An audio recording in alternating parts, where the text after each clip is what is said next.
We're the authority. Carl, you're on QAM.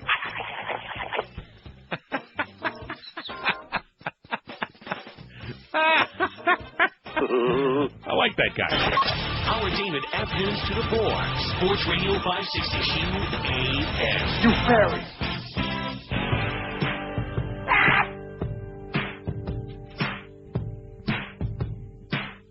So Mo likes the garglers. That's good.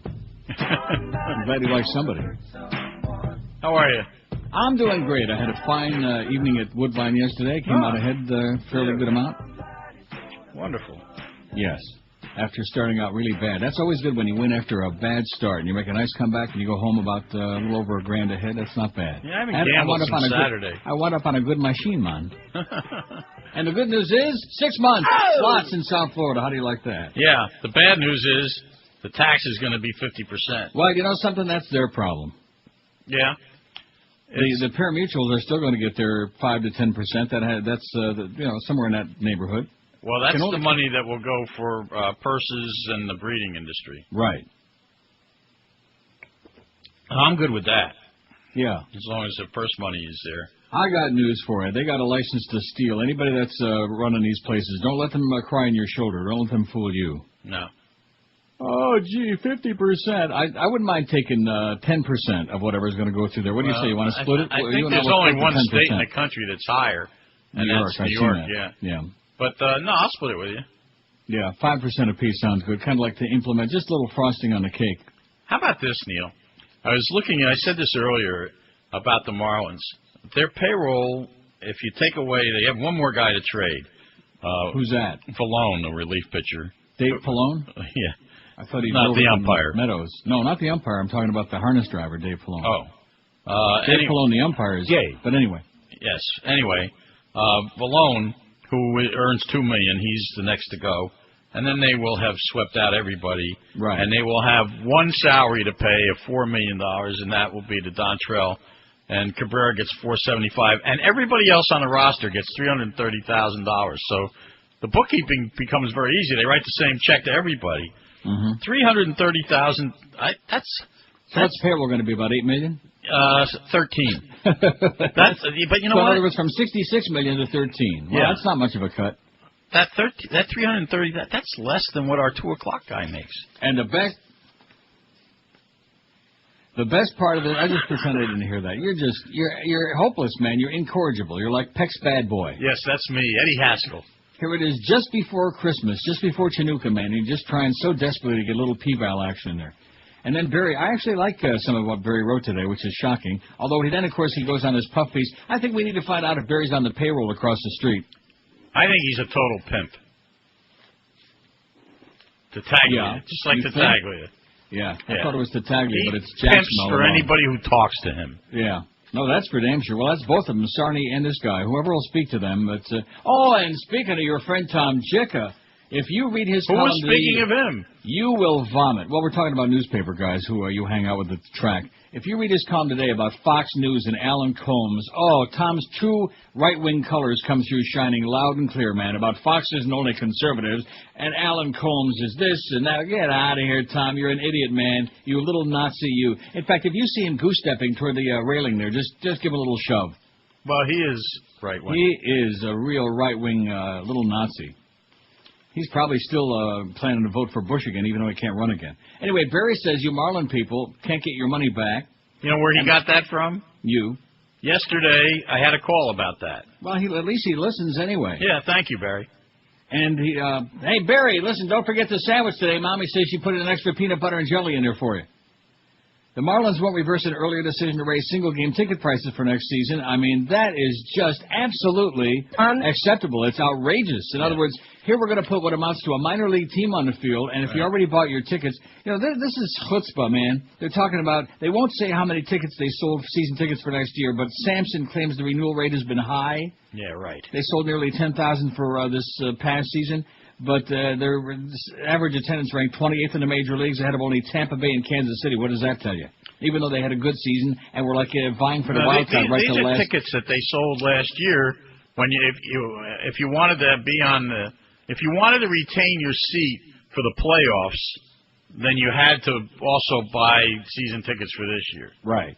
And that's what that's well, about. That's what I'm saying. All those people that renewed, they expected it would be with pretty much the same team or maybe an improved team. They certainly weren't paying money to buy a minor league team. This is just unbelievable. And then the Panthers lose in 15.8 seconds left in the game last night after making a nice comeback, and they wind up losing again. Yep. The state of sports in South Florida is not good, and this Sunday it's going to be really ugly in San Diego. I'm going to tell you that right now. It is going to be ugly, man. So I should pick the Chargers? You're not picking the Chargers? What's the spread? 14. Oh, well. Yeah, I'd still go with the Chargers. You don't think so? I wouldn't do anything. I certainly wouldn't take the Dolphins. No. And all this euphoria because Buffalo folded up like an accordion. The good news is Gus is back. Gus is all healed up and ready to go. What do you say? No. Oh, no? Come on. Be a sport. I like Gus's comment. You know what he said about, it's I've been in every position, and that's the way it goes. You know, Sage was great in the fourth quarter, but the starter always gets his job back. Oh, is that what he said? That's what he said. Well, don't say anything. His wife gets very upset. She'll cancel the radio station subscription.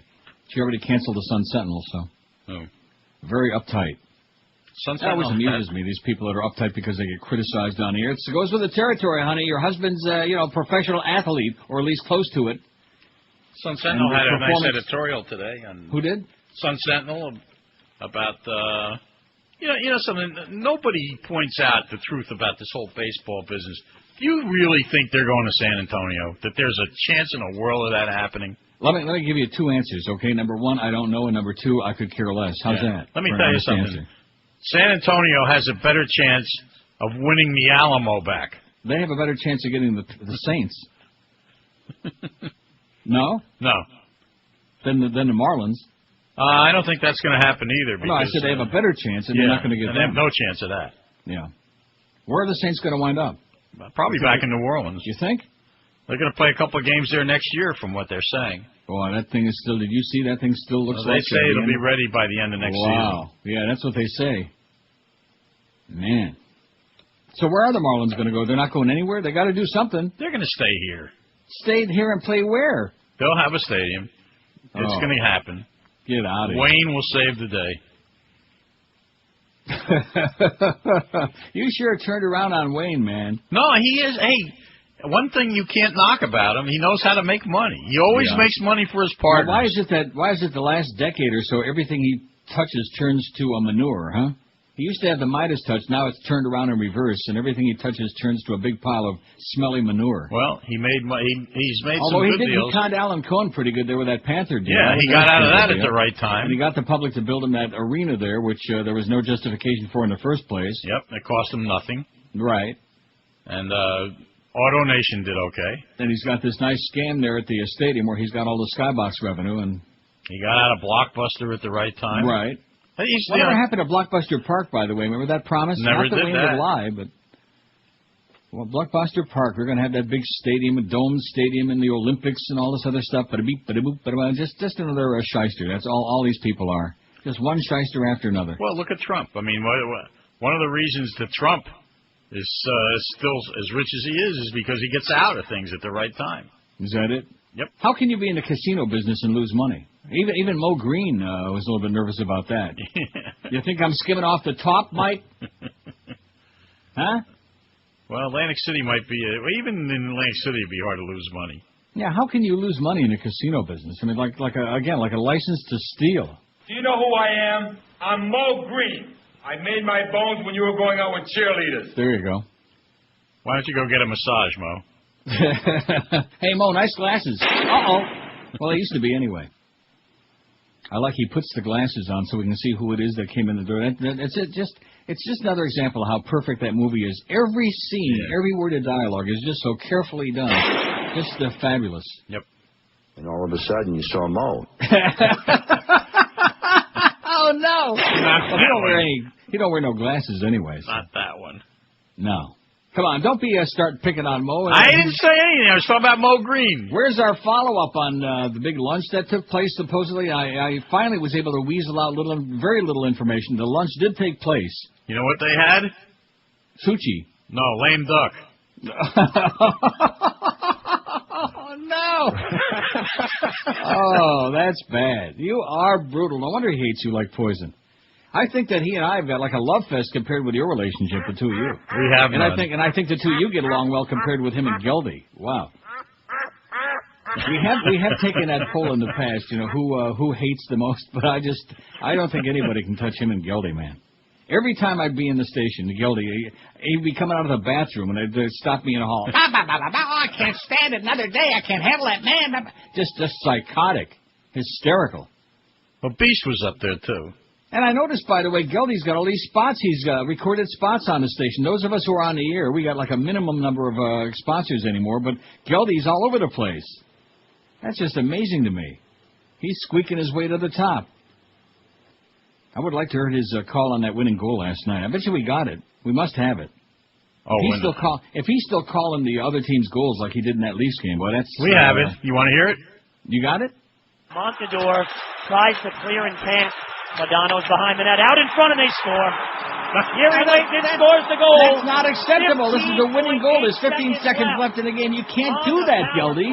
That's unacceptable. City and Big D, Stars lead it. He sounds like he had a bet. I don't want to hear anymore. That's just, I'm sorry. That's not, you see, I don't want to go off on him, but I will anyway. The job of a play-by-play guy, as you know, is to make the game exciting.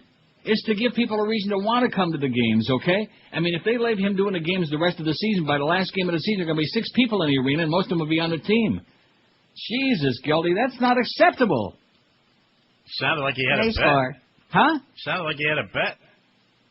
Yeah, exactly, like a race announcer, race you caller. won't believe this, Neil. Yes. But I will tell you this. I did the Dolphin games for 15 years. Yeah, I know that. Never. Henry Barrett. Oh! Yeah. Never bet one. Yeah. Never bet a game I why is that? Because I didn't want to do that.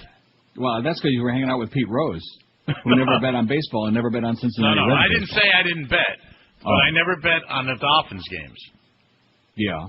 Because you don't want to sound like a little hysterical. You don't want to give it away. Exactly. See, that's why I could never bet on ball games, because I guess I'm just stupid, but I am really a fan. And so whether it's a hockey game or a football game, if I'm watching the game, I'm already stressed out as it is. Now, if I had a big bet on the game, I'd probably have a coronary. I couldn't handle that. I like enjoying the game, even though there's a stress factor. But if I had to cash a bet, I couldn't handle it. I just wouldn't enjoy it. I don't like that. So you don't enjoy a race? Yeah, but a race lasts for like 2 minutes. Oh, I see. You couldn't stand the 3 hours of it. Yeah, exactly. How long does a race last? Yeah, about a minute and 20. Yeah, something like that. Harness racing, about a minute and 55, whatever the hell it is, something like that. Depending. Unless they got the oars out and it's a little bit slower. Well, there goes that segment. By the way, do you know the angel's name in A Wonderful Life? You know, the Christmas movie that they play. I wouldn't watch that movie if it paid me by the second. I'm not into those. That's a movie for Goyim, okay? What's the angel's name? Clarence. Oh, really? Well, he looks really angelic to us. Yes. And I say that because tomorrow's payday, Clarence. Oh, he's our angel then. That's the reason I said that. Tomorrow's. I thought it was. Let's see. I thought it was J.T. Snow who then went to the Giants. He was an angel. Yeah. That was an exciting year. Yes, it was. When the Angels blew it there in the end. But they had a big year that year. And, you know, Ken Wilson used to do the Angels games back then. He's really good. I remember when Joe Torre did the Angel games. Well, I don't want to hear about that. He was good. Play-by-play? Yeah. Joe Torre did play-by-play? Well, and speaking of that, I know we're going turned over down here. the job. Listen, speaking of Barry and his column here, the thing about Boog, I'm in shock. I mean, what are we going to do about the Boogster? This man is off his rocker. I don't know how you turn down New York. I mean, let me ask you this. If you were, you grew up in New York, if you were a big Yankee fan, and they said, Hank, we want you to be the play-by-play voice of the New York Yankees. Yeah. Wouldn't you be there by, how much do you want from me? Right. Wouldn't you be there by 5 o'clock? That would be like saying, Neil, Joe Bowen just had a heart attack, God forbid. We want you to broadcast the Maple Leaf games. How long do you think before I'd be at the Air Canada Center? Yeah, I mean, unless they ask them to do it for nothing, I don't understand it. Yeah, that's just this. I think he doesn't want to leave Dan LeBastard. There's something really, really interesting there. Those two have become joined at the hip. Well, you have a nice day. And then I found out that your buddy Jimmy Syphilis filled in yesterday for that contrived controversy, that phony baloney publicity stunt they pulled. Yeah, that really worked out well, boys. Nice going, Joel, you idiot. Yeah, you have a great day, too, and don't lose too much. I'll try. Hasta mañana. You too. Heat fans, your Miami Heat are releasing a limited supply of previously held seats for sale to the general public. Tickets are being made available for all games in a range of sections. Tickets go on sale Tuesday, October 4th at 10 a.m. and start as low as $10. It is good! He did it! I mean, what would you rather do? Do a few games on ESPN and sit on over there with Dan LeBastard and the Juice? Check out Ticketmaster.com or any Ticketmaster location. Heat fans, mark your calendars for Tuesday, October 4th at 10 a.m. This is the day individual game tickets go on sale for all Heat home games. This might be your only chance to get tickets to see the new Heat squad with Shaq, D-Wade, Jason Williams, Antoine Walker, and Gary Payton. Don't get left out. Make plans now to go online to Ticketmaster.com. Another trained monkey.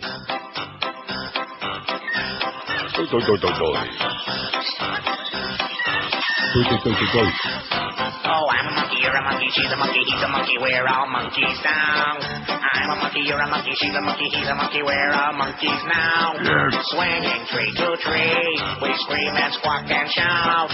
No responsibilities, that's what we're all about. I'm a monkey, you're a monkey, she's a monkey, he's a monkey, we're all monkeys now. We don't do anything we're told because we don't know how. Don't brush our teeth, don't comb our hair, we don't even wear clothes. We love to make you queasy with our private parts exposed. I'm a monkey, you're a monkey, she's a monkey, he's a monkey, we're all monkeys now. We're not well-mannered, well-behaved, we just love to drop trowel. We'll do some tricks, we'll make you laugh until we are fed. Then we'll lay down, scratch our butts, and watch you all turn red. Oh, I'm a monkey, you're a monkey, she's a monkey, he's a monkey, we're all monkeys now. We wouldn't want to be a dog, a cat, a horse, or cow. We're smelly and we like it, and we've heard the things you said. So don't come with 15 feet of us, or we'll whiz on your head. Oh, I'm a monkey, you're a monkey, she's a monkey, he's a monkey, we're all monkeys now. I'm a monkey, you're a monkey, she's a monkey, he's a monkey, we're all monkeys now. Swinging tree to tree, we scream and squawk and shout. No responsibilities, that's what we're all about. 10:15. I'm aghast at that Goldie call. He just that's sad. You know, even George would have gotten more excited. He didn't understand what. Yeah, you wouldn't even understand what the hell happened. Right. I'll just pretend I cashed that check again. 10:15. I got to do the break because we're way behind. Hank the Humper and I. That was a good line though he had about whatever the hell it was. But what? The lame duck. that was special. Hey, the truth is, when you dare to compare, you'll see why Ford is the best-selling brand of vehicles in the USA.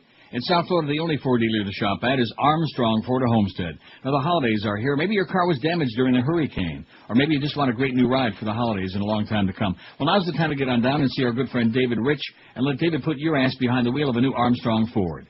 Right now at Armstrong Ford of Homestead, they got great offers and incentives waiting for you. Get yourself $1,000 cash back or financing as low as 0% on a Ford 500 or Freestyle.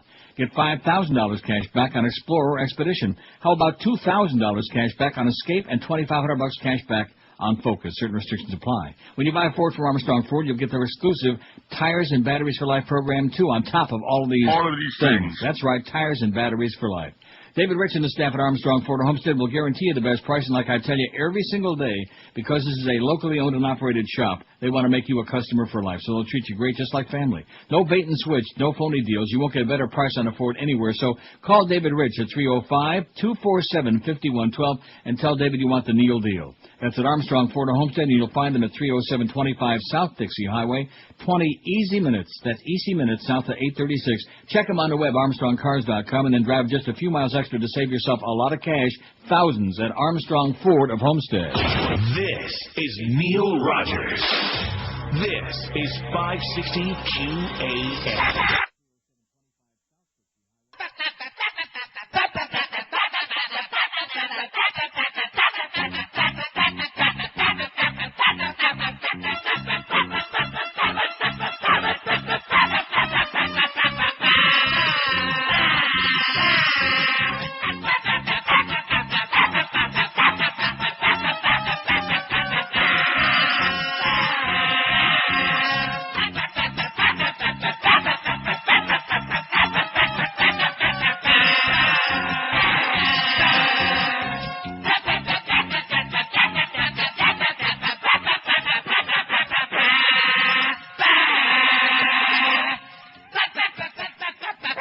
Okay, there's our little musical tribute to Gildy there. I'm just astonished. I'm almost speechless after hearing that. I'm sorry that I asked to hear that.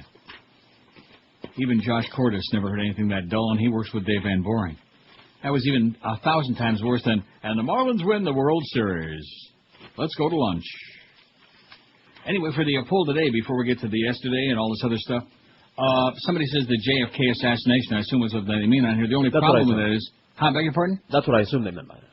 But the problem with that is we got the Abe Lincoln assassination and the William McKinley assassination and the assassination attempt on Reagan and on Truman and on Roosevelt. Mm-hmm. That's a good perk. So, huh? That's a good perk. And 2 attempts on Jerry Ford, by the way. What was the one who was, she was one of Manson's lady friends? What was her name? Susan... Squeaky? Squeaky Fromm. Yeah. Very good. Squeaky. Oh, speaking of Gildy, there you go, Squeaky. See how this all ties in together? I just got through playing that for the first time in a long time. Pop, pop, pop, pop, like that. First they thought it was the Rimmer song, then they realized it was the Gildy song. Somebody better sit that child down and explain to him how you broadcast a sporting event. That's just, it's demoralizing to me. Panthers at the San Jose Sharks tonight. Let's hope that a little bit more enthusiasm there, no matter what the outcome. See, it's one thing to have, like, excitement for your team, no matter how much of a homer you are, which is fine, but you have to have, like, a little pained excitement for the other team, especially when it comes after the tremendous comeback and there's just a few seconds left in the game and the crowd is going crazy and you're like, I can't believe I'm sitting here. So what do we want to do? Do we want to put all these assassinations on there, or just the JFK assassination, with all due respect to Abe Lincoln? I don't know. That's not putting any of them on there. Yeah, right, none. Because well, I don't want to go into a conjecture, because we don't know what it was, for sure. We all have our opinions. Anyway, Barry says, all you Marlins ticket holders, they're crying foul, man. Foul ball. That's David Sampson for you, one of the worst foul balls ever to come down the pike. And he says, if you're a Marlins season ticket holder, well, I don't want to do that yet, okay? I still can't believe the booster thing. And then the legislative deal allows 6,000 slot machines in the 4 pari-mutuels in Broward by the mid-2006. Oh, let's hear it. All right. Broward! Yeah. And they'll be voting on that today, and I think, you never say never. I mean, never say that there couldn't possibly be a last-minute glitch, but I don't think that's going to happen. I just have a feeling. Well, I guess we've got to do this, the good news from Iraq first, okay? Today's good news. Okay. And this business about Bush's popularity ratings went up a little bit because the economy is doing so good. You know, the American people need to be spanked. There are a lot of you people out there need a good spanking. Talk about selfish. And as long as I got mine, I don't care about anybody else. And so there's innocent people dying, and he lied through his teeth. And, we're torturing innocent people and spiriting them away and stuff like that. And we got all these crooks in Congress running around just playing fast and loose with our money. Who cares about that? So the latest poll, went up a little bit, yeah. He went up like Joel went up. Oh! Yeah, that's how much he went up. A suicide bomber who jumped on a bus after security checks had been completed detonated an explosive belt among passengers heading to a Shiite city today, killing up to 30 people. About 30, man. And wounding nearly 40, officials said. Most of those killed were on the bus, which was gutted by flames, but several people gathered around a nearby food stall also were killed. A hospital official said at least 37 were injured as well. So that's just more good news from Iraq, and those are all people who are dead today or badly injured, maimed for life, missing limbs and eyes and private parts, all of these things, because of the illegal Iraq attack. That had absolutely no basis. And the Democrats ought to be screaming, don't give us this baloney about, withdrawal. The fact of the matter is that you lied to get us in there. You ought to be impeached, and you have no plan to get us out. And put the onus where it belongs on them, as opposed to saying, we better see before we start calling for immediate withdrawal. If that's going to fly politically, and Rahm Emanuel says this, and Hillary says that, you guys are a bunch of wimps, man. You suck. You suck. By the way, John Lennon died 25 years ago today, and yesterday was, yesterday was the day that'll live in infamy, and the day before that even more infamy because George and Elian were born on that day. So we got 3 days in a row. Big stuff going on. Don't forget, though. Yes? I'm the baby Jesus. George is the baby Jesus, but nevertheless he ain't no John Lennon. Right. Because if he were, he'd already be dead.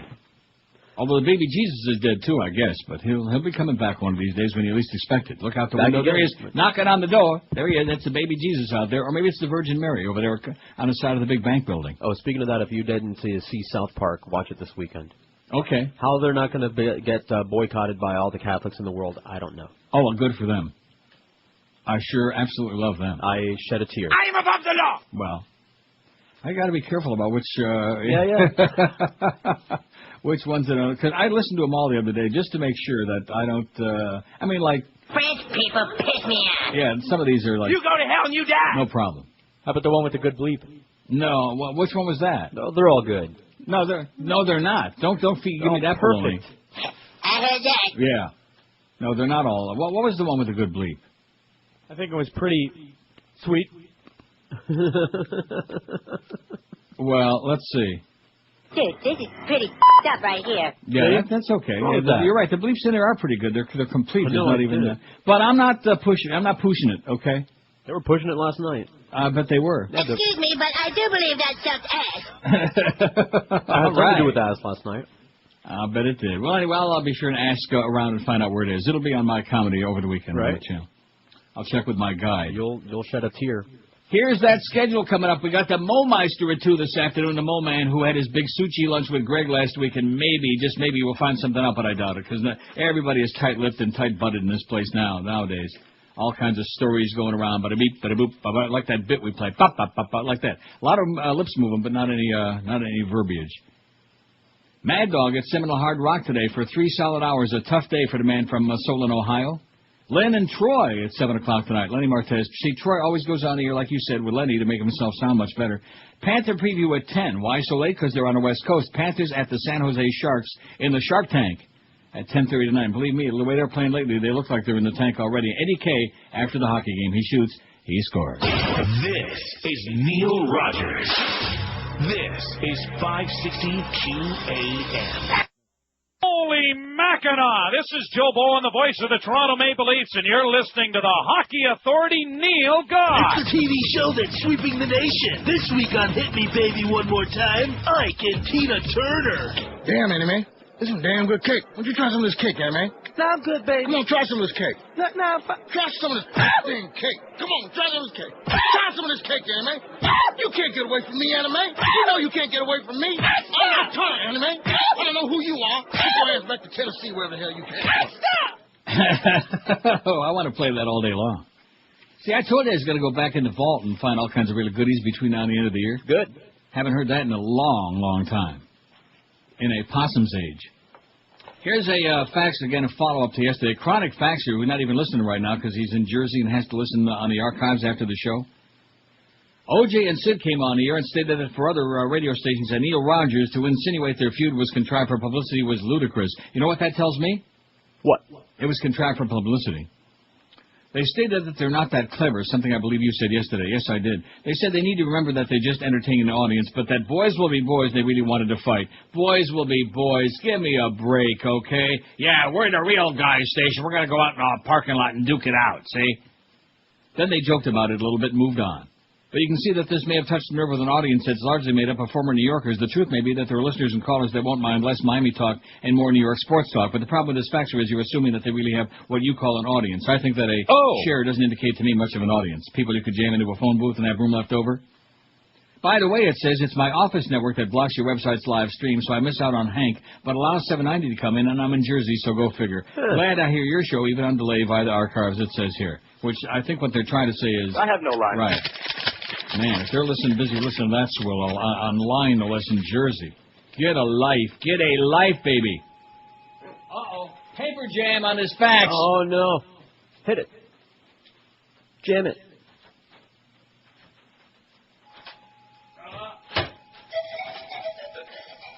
Okay, here's the next fax. Says, sorry if this comes through twice. Had error the first time. That probably is what messed up my fax machine. No one knows it's coming. Oh, look who it's from. I saw her. Well, I don't want to read their name on here, even though their last name is Feinberg. It says, my husband and I tuned in yesterday to be sure you'd be running with Mo's groin injury, but never... I don't know what they're... See, this is what cracks me up. I don't listen to the radio station, okay? I might hear like the first 30 seconds if I'm sitting in here. How many seconds? About 30, man. If I'm sitting here and do a little something on the internet after the show, but generally speaking, I run out the door either to lunch or to Woodbine or just to get out of here. And I'm sure not sitting around listening to the radio station. Did you hear anybody tell you about Mo's show on Tuesday? No. He explained that he had a groin injury from power walking at 5 miles an hour, and every time he took a phone call, the caller asked how he is. He responded with, I have a groin injury. I have a pain in my groin. We were absolutely dying, says this faxer. We thought for sure Boca would have done a bit on it, immediately just like the Jackie Robinson bit, which has to be yada, yada, yada. I love you, Neil. Susie and Weston. Oh, Sal Falcone's neighbor. Remember Sal Falcone from I Authority remember. Water? Right. How you doing, Sally? Yeah, So anyway, bring thank us you, some water, Susie. Sally. But, what is it? I said, bring us some water. Nah, he's not involved with them no more. That's why we don't get no water. If Sal had water for us, he'd be there in a heartbeat. He's a good guy. But anyway, I think Susie, you need to take up a hobby like knitting would be good, okay? Although we do want you to listen to the Momeister, and we want you to listen to QM even while you're asleep. 24/7. A lot of people out there really in need of a hobby. Okay, here's our poll from yesterday. How many votes did we wind up with? 1682.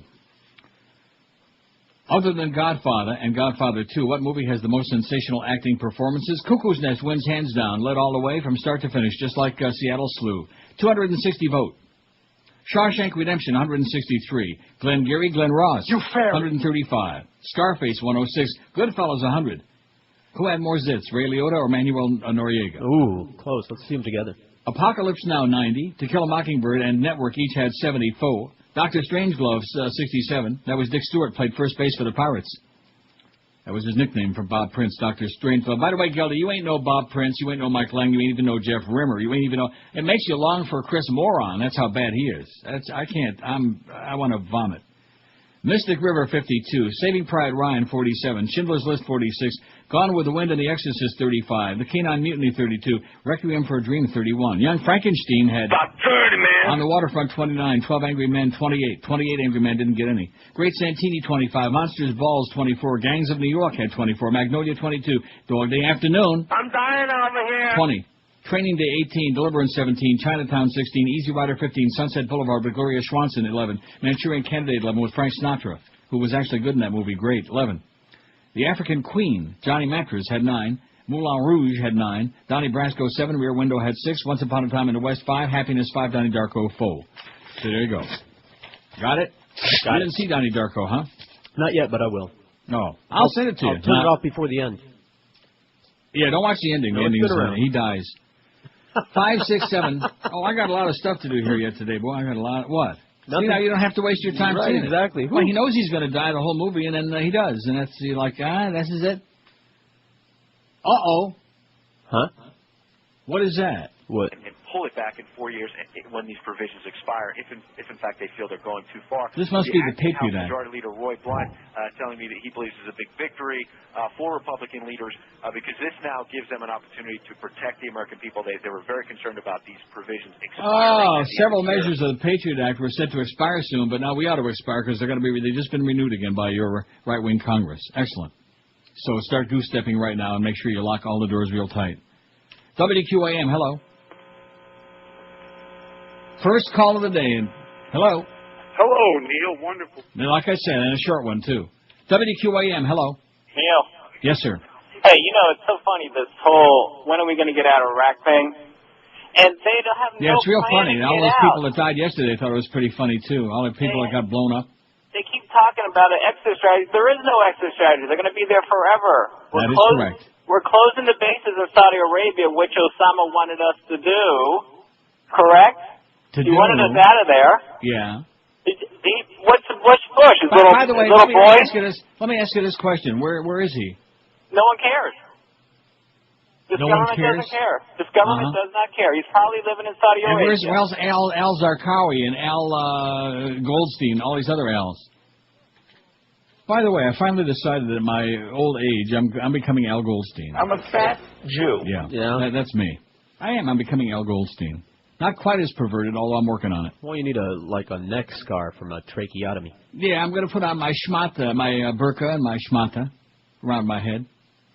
I was thinking about that at Woodbine last night, if I would have put my shmata on. Oh, actually, I have a nice scarf, a nice wool scarf, and you need it up here. You laugh all you want, man. I'm not laughing. I need OJ ski mask I'm a badly. scarf-wearing fool. It's a sunny, beautiful day, and, man, it is colder than a witch's behind. It is freezing over here. But no snow, not one flake. Buffalo got a foot yesterday. What did I tell you about Buffalo sucks, huh? Buffalo got a foot of snow in the southern tier, like Chautauqua counties and like down there by Depew and those places, had 2 feet. 2 feet of snow. Better than us. WQAM, hello. QAM. Yeah. Neil, got room for a shameless request? Maybe. Police got my pot. Police got my pot. That's a good one for the Christmas season. Yes, Okay. it is. It's festive. It is festive. Remember Festus? So anyway, all you Marlin ticket holders, I mean, what is there to say about this? And, of course, the same thing with the broadcast rights. I mean, we have the Marlins rights, I guess, for this coming season. Right, Josh? Yes, we do. Well, I've heard rumblings already that Greg says this and Greg says that and bada-beep, bada-boop, and the Beasleys, the measly Beasleys. Why would you want to pay the full? But this is just like what happened when Wayne had the fire sale. Only I would say much worse. Much worse. I mean, they're just dumping everybody. Yes. Pierre, wasn't Pierre the last one to go yesterday? That's right. So far. So there's like almost nobody left. There's like maybe, 2, 3 guys you're going to know from the team last year, and everybody else is gone. And Dontrell can't pitch every day last time I checked. So I just don't know what these people are thinking about. Yeah, if we screw over the fans, I mean, you can't complain about their public relations there because they don't have any. This is Neil Rogers. This is 560 QAM. Who the hell are the Marlins?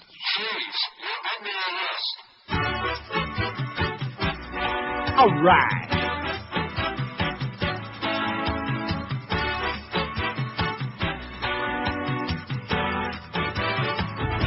Police got my butt. Doi. Police got my butt. Police got my butt. Oh yes, and I had quite a lot. Police got my butt. Police got my butt. But that's alright with me, 'cause it was sprayed with paraquat. I wanna wish them a Merry Christmas. I wanna wish them a Merry Christmas. I wanna wish them a Merry Christmas while they're smoking all of my pot. I wanna wish them a Merry Christmas. I wanna wish them a Merry Christmas. I wanna wish them a Merry Christmas while they're smoking all of my pot. Police got my butt. Police got my butt. Police got my butt. They confiscated all I got. Police got my butt. Police got my butt. Police got my butt. They busted me in a parking lot. Oi! I want to wish them a Merry Christmas. I want to wish them a Merry Christmas. I want to wish them a Merry Christmas while they're smoking all of my pot. Or maybe just a happy generic holiday. How's that? Instead of a Merry Xmas. Happy genericus. Happy generic crap to all of you folks. It's just so stupid, you know. What's America's most shameful event? That's our poll question today. Didn't get on there until fairly late last night, till I got home from a plunge of my guts out, and a very nice, successful evening. See, it's always good to talk about when you win as opposed to most of the time when you lose your ass. 677 votes on here so far. That's not too bad. We got a shot at 1,000 today in spite of our late start, don't we? Right. We got a shot. What do you think, Jimmy? We can do it. Jimmy said we got a shot. And with Farad, I say they ought to give San Diego a little head start. Show a sense of humor. Start Gus on Sunday. What do you say? What do you say, Josh? No. Give it a shot with Gus Farad. Oh, no, you're just so... Now, did the Bucks play the Dolphins this season, or they already did and they beat them? Yes, they already did. They already beat them. That's right. And the Patriots already did and they beat them, but they play them again last game up there. What's America's most shameful event? Slavery, 151. When's that going to end? The fixed 2000 election, 138. Massacre of the Indians, 130. 100 and what? About 30, man. The invasion of Iraq, 121. I voted, by the way, for the massacre of the Indians. Me too, that's what I voted for. When you're fighting guys with bows and arrows and you got guns, it's not exactly what you call a good match. Not to mention diseased blankets. Oh, man. That was the low blow. Invasion of Iraq, 121.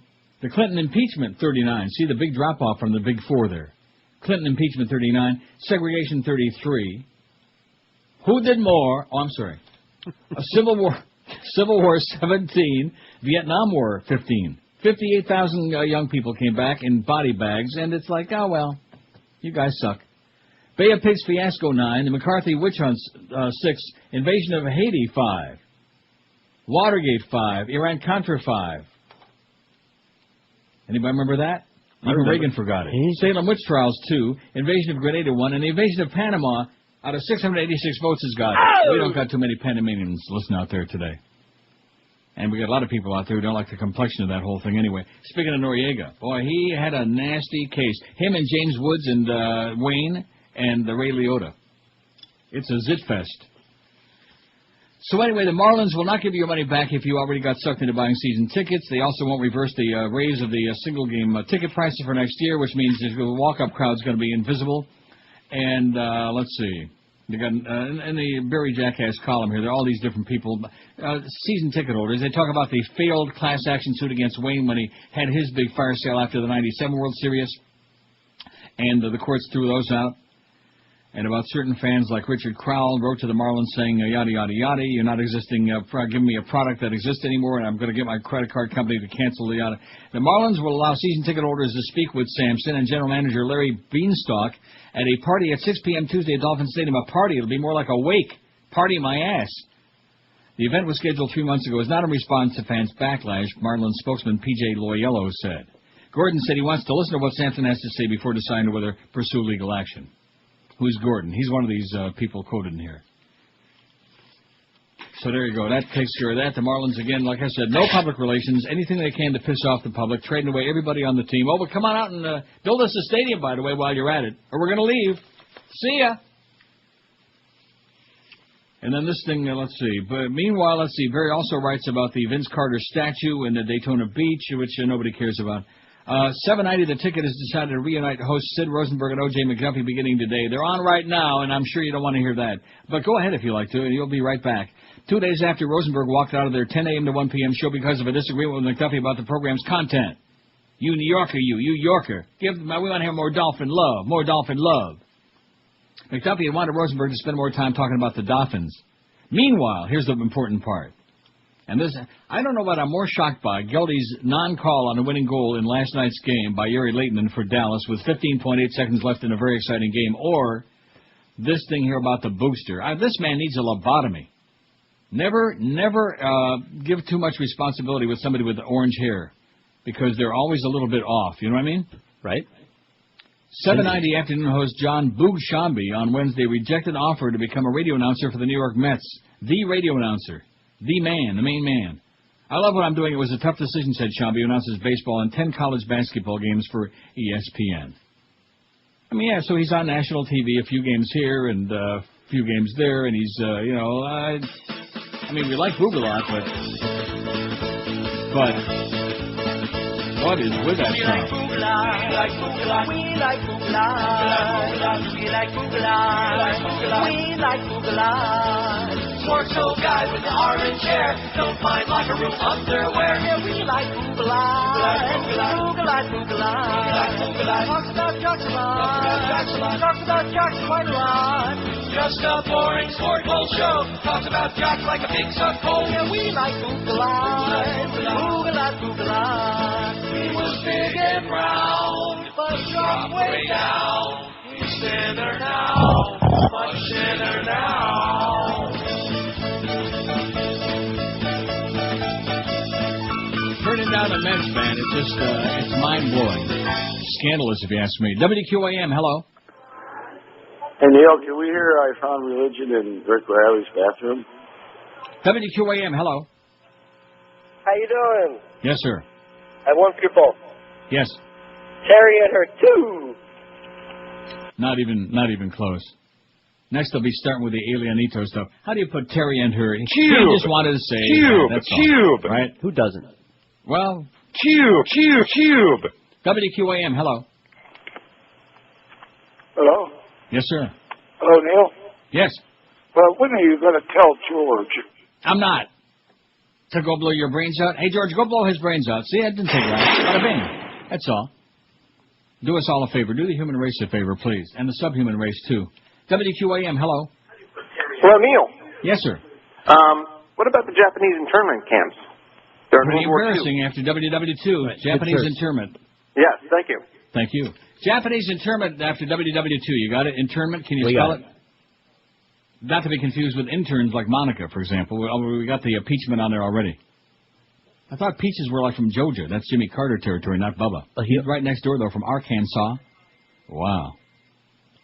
What are we going to do about this Yahoo country, huh? About your Yahoo country. Oh, and guess who showed up there yesterday and sat next to me briefly and thankfully lost very quickly. He kept looking at me like I was going to dignify his presence there. Guess what skinny guy with a mustache, rednecky Alberta-looking guy who works for GM in Oshawa, Ontario? I don't know. The same guy that I told you said to me last week. Boy, I hate it when people aren't white. That guy. I can't imagine why I refused to even look at him or, dignify his existence. You slimeball. You lowlife. You piece of turd. I was so glad he lost. WQAM, hello. Yes, morning, Neil. He had a bad machine, man. Yes, sir. Hey, just a celebrity sighting at Meisner Park here in Boca over this past weekend. Yes, sir, Meisner Park in Boca. Saw Maury Buffick and Connie Chung. Oh, man, that's exciting news. Get a life. I have no life. Who cares? What did he say? Meisner. Is that what he said? Just like that. I think what he said, I could be wrong, was, Meisner? I think that's what it was. But I'm not sure. WQAM, hello. QAM. Hello. Radio cranked way up. Yes, sir. Yes, I'd like to speak to Neil. Speaking. Oh, this Neil? Yeah, it's Neil. Okay. Turn that radio off, man, before somebody does something disastrous to it. I called you several months ago. You call me all to get lost. Good golly, that's the guy. What does he always talk about? I wouldn't leave him on long enough to, I don't know, immigration. No, he's always got the same crap. Just go away, okay? You're too old for, not just for the show, you're too old for Florida. In other words, you're past the age of death. Even Terry's looking more lively, with or without her. Cube! Go away. Jesus, man, 30 years later. About 30, man. Years later, I'm still hearing the same voices.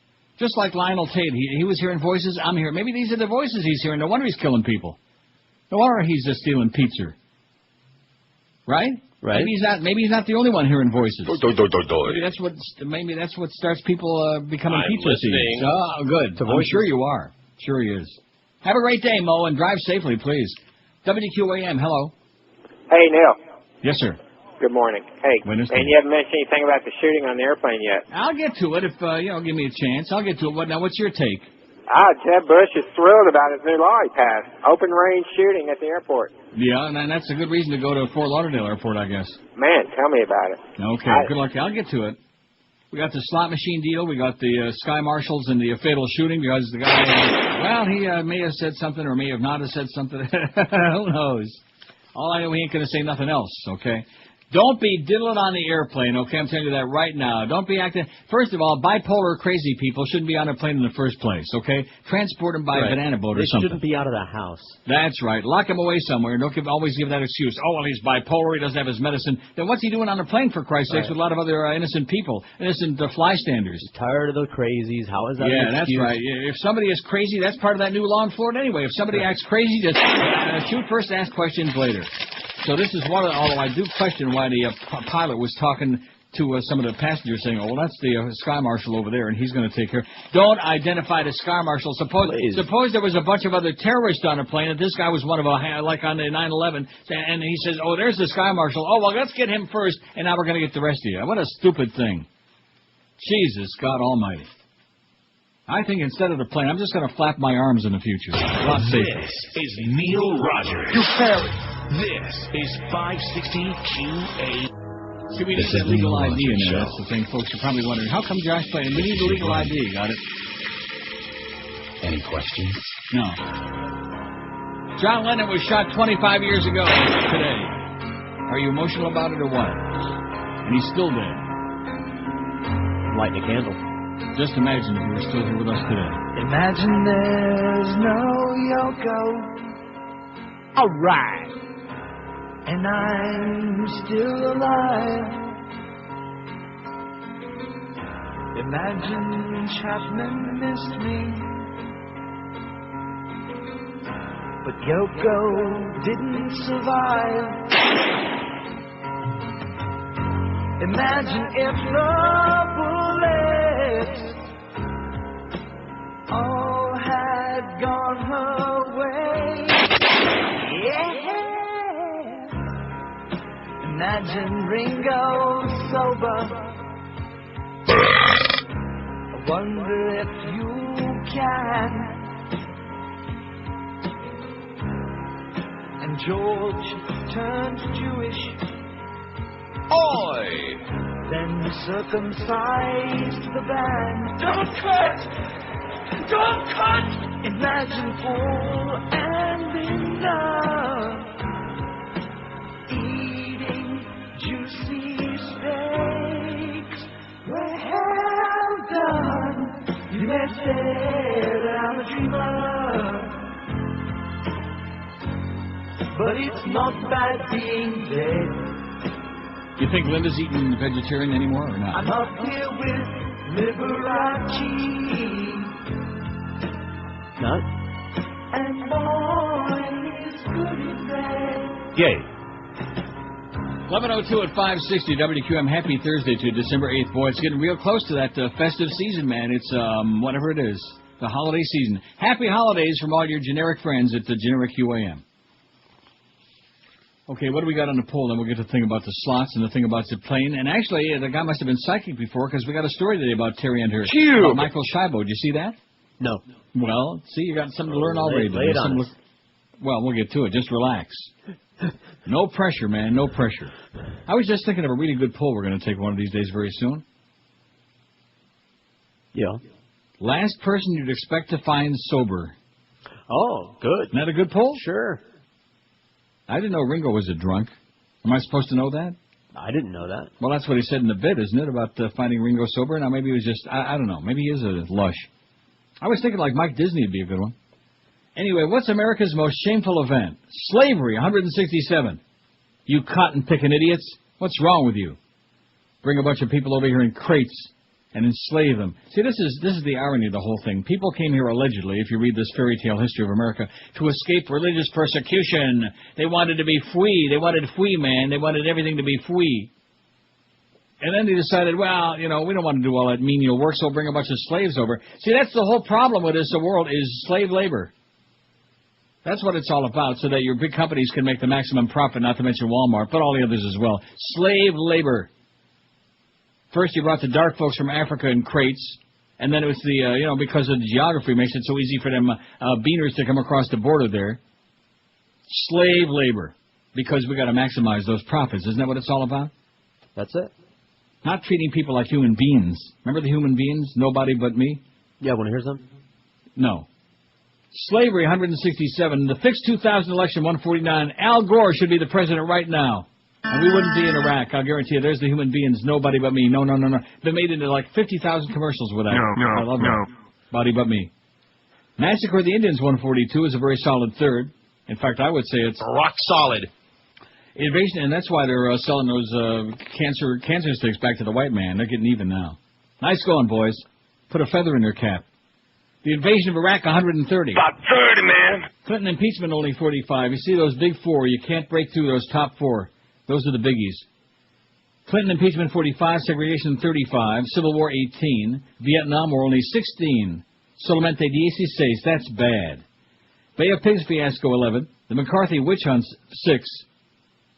Invasion of Haiti, only 6. Watergate, only 6. Iran-Contra, solamente 5. Salem witch trials, 2. Invasion of Grenada, 1. Japanese internment camps, none. And invasion of Panama, none. They still don't like the complexion of Panama. And what do you like better, the Welland Canal or the Panama Canal?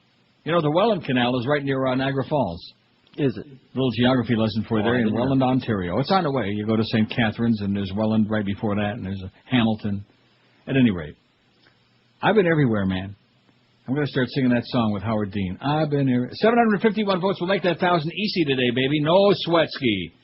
It's a regular habit on this show. And by the way, you idiots over there across the street, you thinking because you got Barry there as your shill. How come Barry's not wearing a sandwich board? Oh, he is? Walking up and down the streets of South Florida with a sandwich board saying, 790, they're the best. Oh, man. Barry, you simpleton, you. You ferret. Oh, God. A little pudge like him walks up to me in the airport and says, oh, hi, Neil, I'm Barry Jackson, and a lot of what you say about me is true. And I thought to myself, just looking at him, I thought, oh, yeah, it sure is. I thought to myself, you fairy. Anyway, here's the good news, we think. Keep your fingers and legs crossed. Now, you ought to keep on our local newswire there at QAM. Excuse me. Yeah, I'll dial it up. Yeah. In fact, I better hop on the Sun Sentinel because the Herald's, pretty lame. Sun Sentinel's not too much better, but it's the best we got. Just in case we get the bulletin coming in that they already voted and approved this thing and made it final.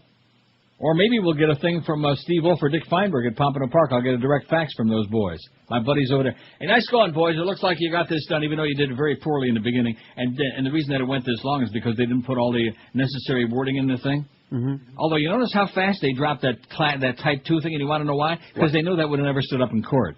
Right. The Type 2 slots, that bingo, that ersatz. Nobody wants ersatz. They want the real thing. Even the people with that soda there, it's the real thing. Right? Right. In the back of your mind. Those are good spots.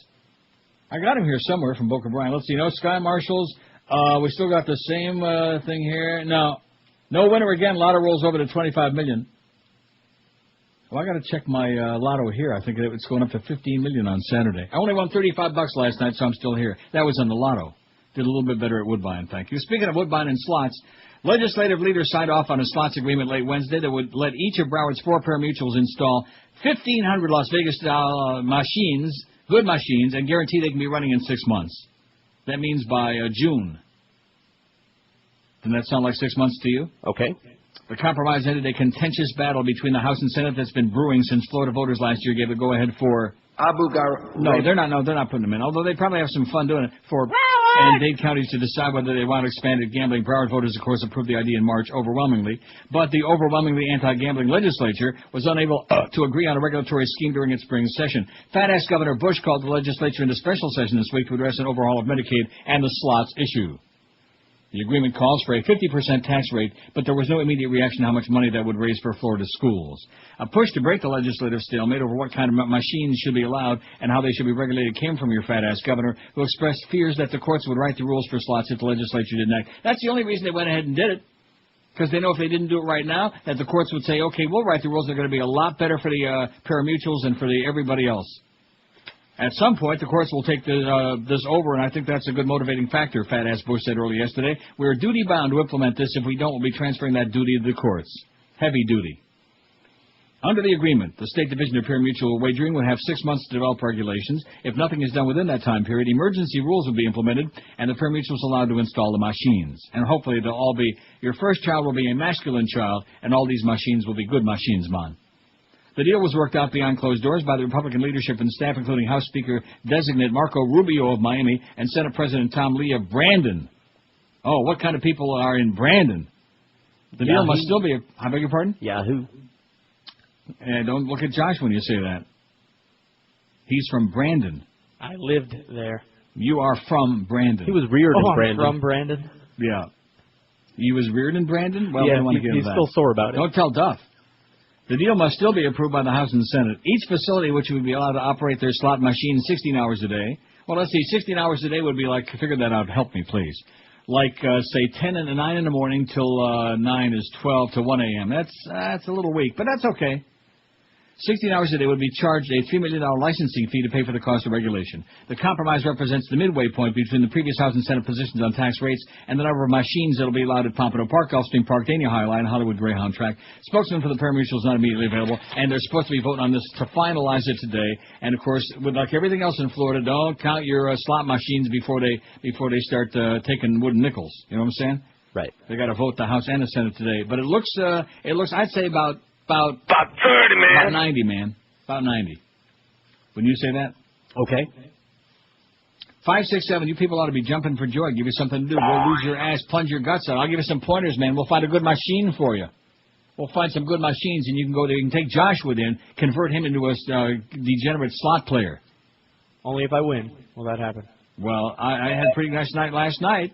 In fact, I won enough to cover that bogus check I sent you. How do you like that? See, that was God. That was God saying, you know, you went out there and you weathered the elements, minus 17 wind chill, and like a schmuck, you walked all the way over there to Kinko's to drop that FedEx in the box so a schmucko over there could have his check early so he wouldn't have to pee in his pants about having the extra spending money for Seattle. And now I'm going to reward you by giving you back. So even though I started out really bad, I made a nice comeback and had a good machine, man, and did a nice job. There you go. There's nothing, it all works out. Nothing more fun than when you got a good machine, you know what? Mine. And that guy that sat next to me, I should have said, you know, I hate when rednecks win money, you know? I should. Next time I see that, I should say, I can't stand when rednecks win anything. WQAM, hello. Hey, Neil. Yes, sir. How's it going? You were just talking about the slot machines. Are those going to be the Las Vegas-style slot That machines? is absolutely correct. Okay, do you think since the Indians said if they got the Las Vegas-style slot machines, are the Indians going to get table games? Absolutely. Yes, I think they will get the table games, and of course they'll be replacing those bogus machines they got with real machines. Dude, I'm going to be spending my whole check over there. All right. All right, Neil, do me a favor. Can you don't buy please any play of them. Go ahead. Can you please play the drop from Jack Lemmon from Glengarry Glen Ross? Yeah, right. Oh, sure. Which No one? problem at all. Yeah, there it is. Hey, get the chalk.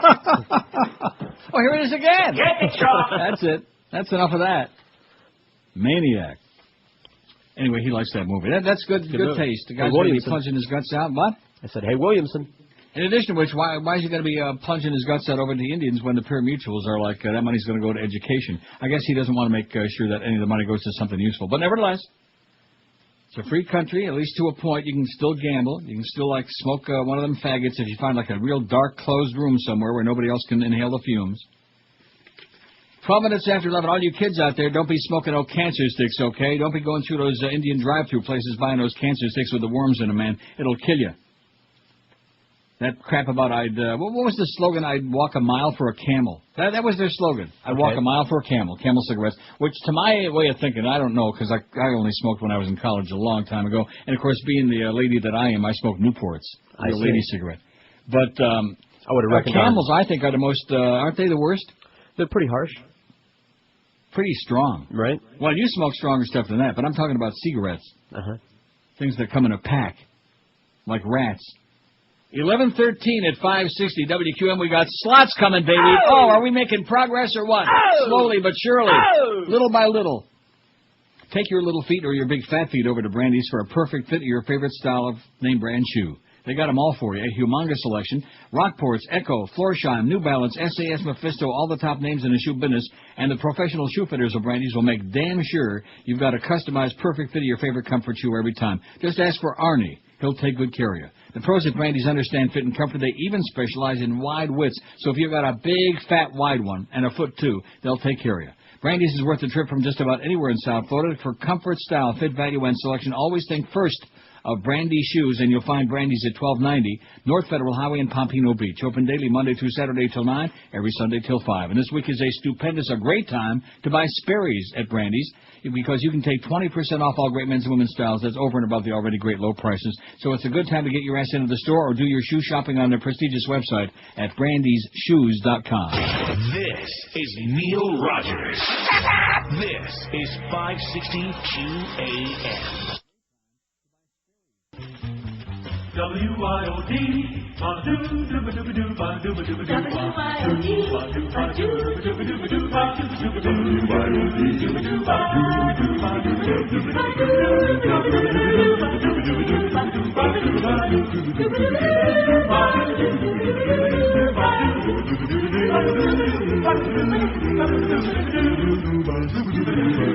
WIOD, WIOD? Oh, I hate that station. In keeping with the high standards of broadcast journalism, in the tradition of Edward R. Murrow's Sing It Now, 560 WQAM presents Now See Here with Mo Howard David. This is Mo Howard David.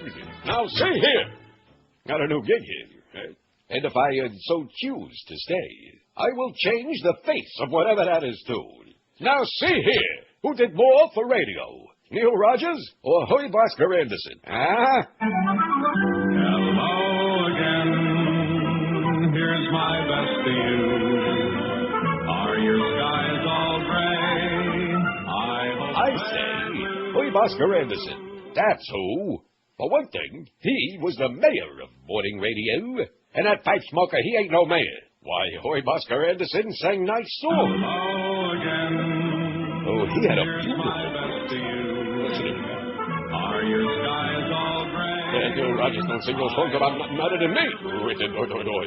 Why, sure. That's Neil singing the discouraging songs about the and then a faggot he writes them and then Neil sings them. Now you know he's queer, because real men don't sing. Hello again. And another thing, Hoy Bosco Anderson was a lot fatter than Neil, too. That there's what made him that best, you see. on the next installment of Now See Here. Who made a better cup of coffee? Mrs. Olson or Jackie Robinson? Come on. Now see me here next time for Mo Indignance on Now See Here. Not there, over here. But Mo, where is the love? It's 11:20 at 560 WQM. The Mo Meister. There ain't nobody like him on this planet. I'll guarantee you that. He is 1 in a trillion, and he'll be here at 2 to dazzle you with his whatever it is. Mad Dog at 4 from the Seminole Hard Rock. How do you like that? Rock solid. And then Lenny Martez and Troy Stratford. Like I said, Lenny, you just keep plugging away, baby. Someday you'll be able to speak it in English. 7 o'clock tonight, then 10 o'clock. They're filling 3 hours because the Panther game is late on the West Coast, on the left coast. Panther preview at 10:30. The Panthers at San Jose to play the Sharks in the Shark Tank. And the less I say about that whole thing, the better, you know? Okay. I want to play that again. We got it. And then Eddie K after the hockey game, even though it's going to be like, I don't think so. It says Eddie K 10-2 and the game starts at 10. Nice schedule, Clarence, or Duff, whoever made this thing up. Boy. Maybe he's going to be simulchasing. Maybe. We're finding out what that's called so we can play it again if you want. Oh, I guarantee you that Eddie will have more listeners than the hockey game. I hate to say that, but it's true. It's true. You know, they just lose just almost every game. Even a game where they make a nice comeback, they're down 3-0, they tie it up, and then with 15.8 seconds left, another one of those last-second swoons that they seem to specialize in, the organization. It's just not good, not conducive to bringing people in, especially when the announcer sounds like he's pissed off and going into a coma, and, gee, what am I doing here? They scored. And it's death-defying. I mean, how does the organization say, well, you know, continue letting this guy do the games? I don't think he's ready for prime time, if you ask me. I think we got to have old Jugs back. Would you like to have some old Jugs back? Okay, or some new ones? Or some new ones. No, I'm serious. Dust him off and rattle his spear a little bit. I mean, granted, he was incoherent, but at least he got excited. He had no idea who scored or what was going on, but at least he got some excitement going. The old Jigster. This Geldy, he needs a little practice. Practice makes perfect, Geldy. I think practice for a few years, maybe about 30 minutes. years would be good, and then maybe you'll be ready to call a game. WQAM, hello. QAM. Yes, you know, every year around Christmas, the Florida lottery swells, and if you look at the numbers last night, most of the numbers were in the teens, and I'm not the only one that talked about this. I'm just wondering how they can manage to do that every year at the same time. Are you suggesting the Florida lottery is fixed? Yeah, and I wonder how much money, you know, like Jeb has in the Cayman Islands. You think he's won it more than once? I fat-ass governor up and ask him who's reaching in there and grabbing them balls. You know, that's what it's all about. I think they're grabbing the wrong balls, if you ask me. Same with the lotto here, man. So often it comes up with these really screwed up numbers and nobody wins, and you know ahead of time, as soon as you see the numbers, oh, nobody's going to have that, and they don't have it. You follow what I'm saying? But how can that be? It's random. They do the draw live on TV. Now, they may tape it a couple hours ahead of time and pretend they're doing it live on TV, and they may do it 50 different times until they get the numbers that they want. That would be bad. We can't assume that, can we? No. The lotto is the biggest sucker bet, but I will play it for tomorrow or Saturday night. It's $10 million here. I'd like a check for $10 million. I'll send you guys each maybe $100, and then a nice card, and I'll send Greg. By the way, Greg, they hit him with 5 shots.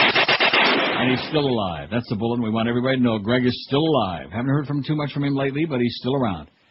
567-0560, pound 560. Now, let's get to this Sky Marshal deal because everybody and their brother-in-law is talking about this. Federal air marshals noticed the man was acting strangely even before he boarded an American Airlines jet scheduled to fly from Miami to Orlando yesterday. Then Rigoberto Alpizar, 44, of Maitland in Central Florida, threatened that don't ever let nobody from Maitland on a plane. I'll tell you that right now. Not a good idea.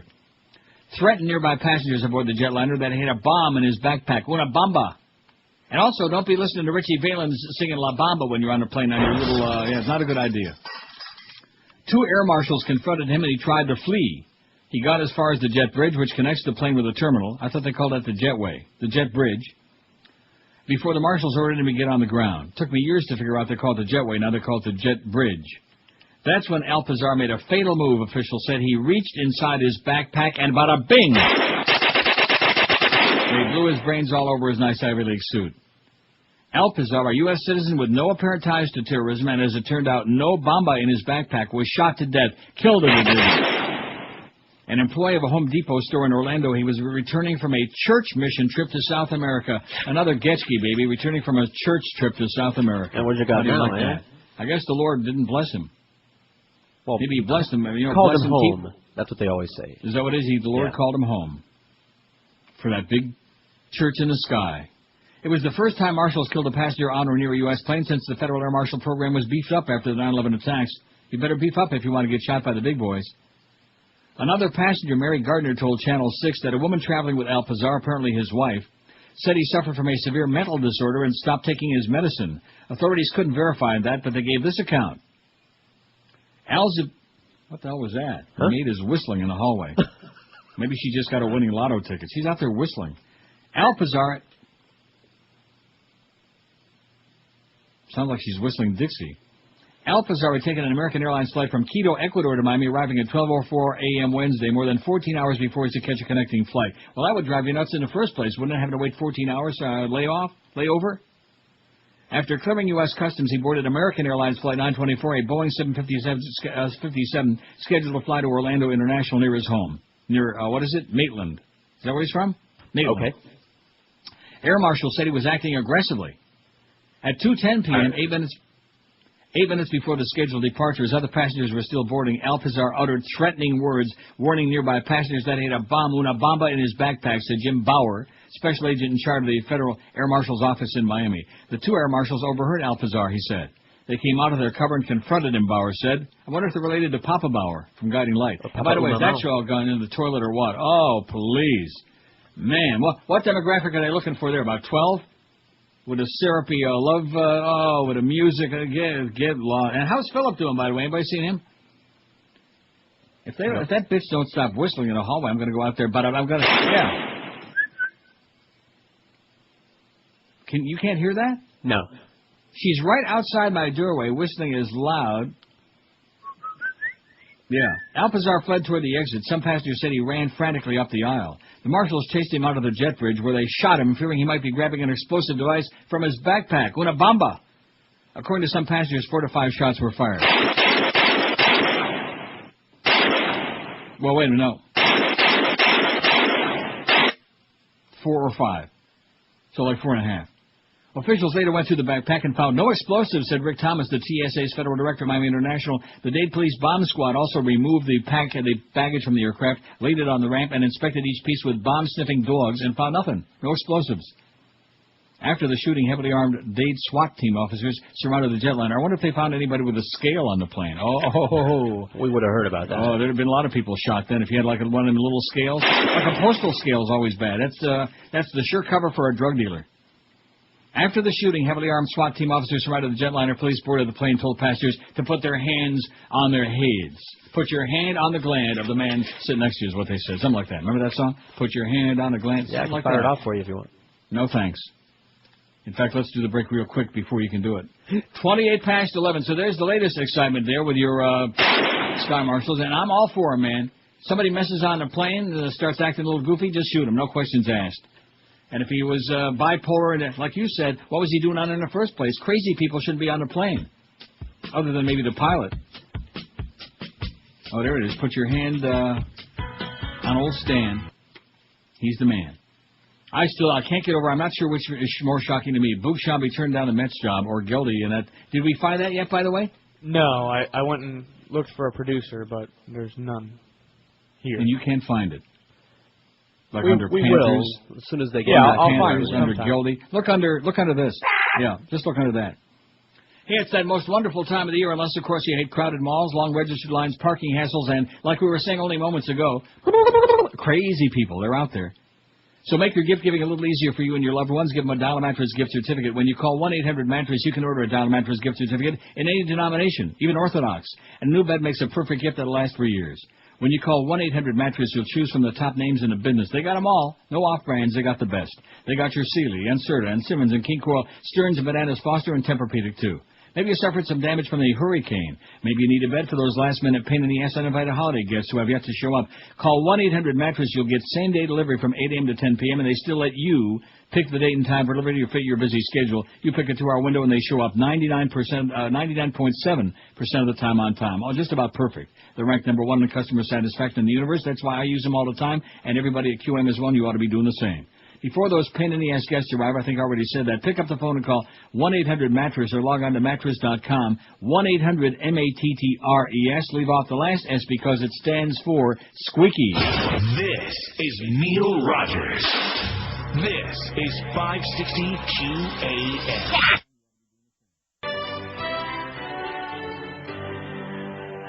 On the 12th day of Christmas, Martin objects to me. 12 unnecessary prescriptions. 11 cans of tuna. 10 prescription refills. Wait, I meant to say chicken. 8 pooper scoopers. 7 wings from the bungalow. 6 voluntary tremors. 5 golden records. 4 designer bags. 3 screwed up kids. 2 perfect idiots with their own shows on MTV. All right. 27:00 noon at 560 WQAM. We want to take, 15,000, 20,000 calls between now and 2? That's least. my goal today. Our goal is 300,000 calls. Is that your by the end personal of the goal? show. That's my personal goal. All right. We're going to get to 1,000 votes without even mentioning it. We got 828 already. That's pretty great, 828. What's America's most... Now, I'm going to try to give me like a little heads up on tomorrow's poll, and maybe through the rest of the show we can add some... we don't need like a whole bunch. I like it, though. Thanks again, Sean, for some pool ideas. Thank God for him. Thank the Lord. Thank God. Yeah, him too. Tomorrow we're doing Name Something or Somebody, strictly for pseudo-intellectuals.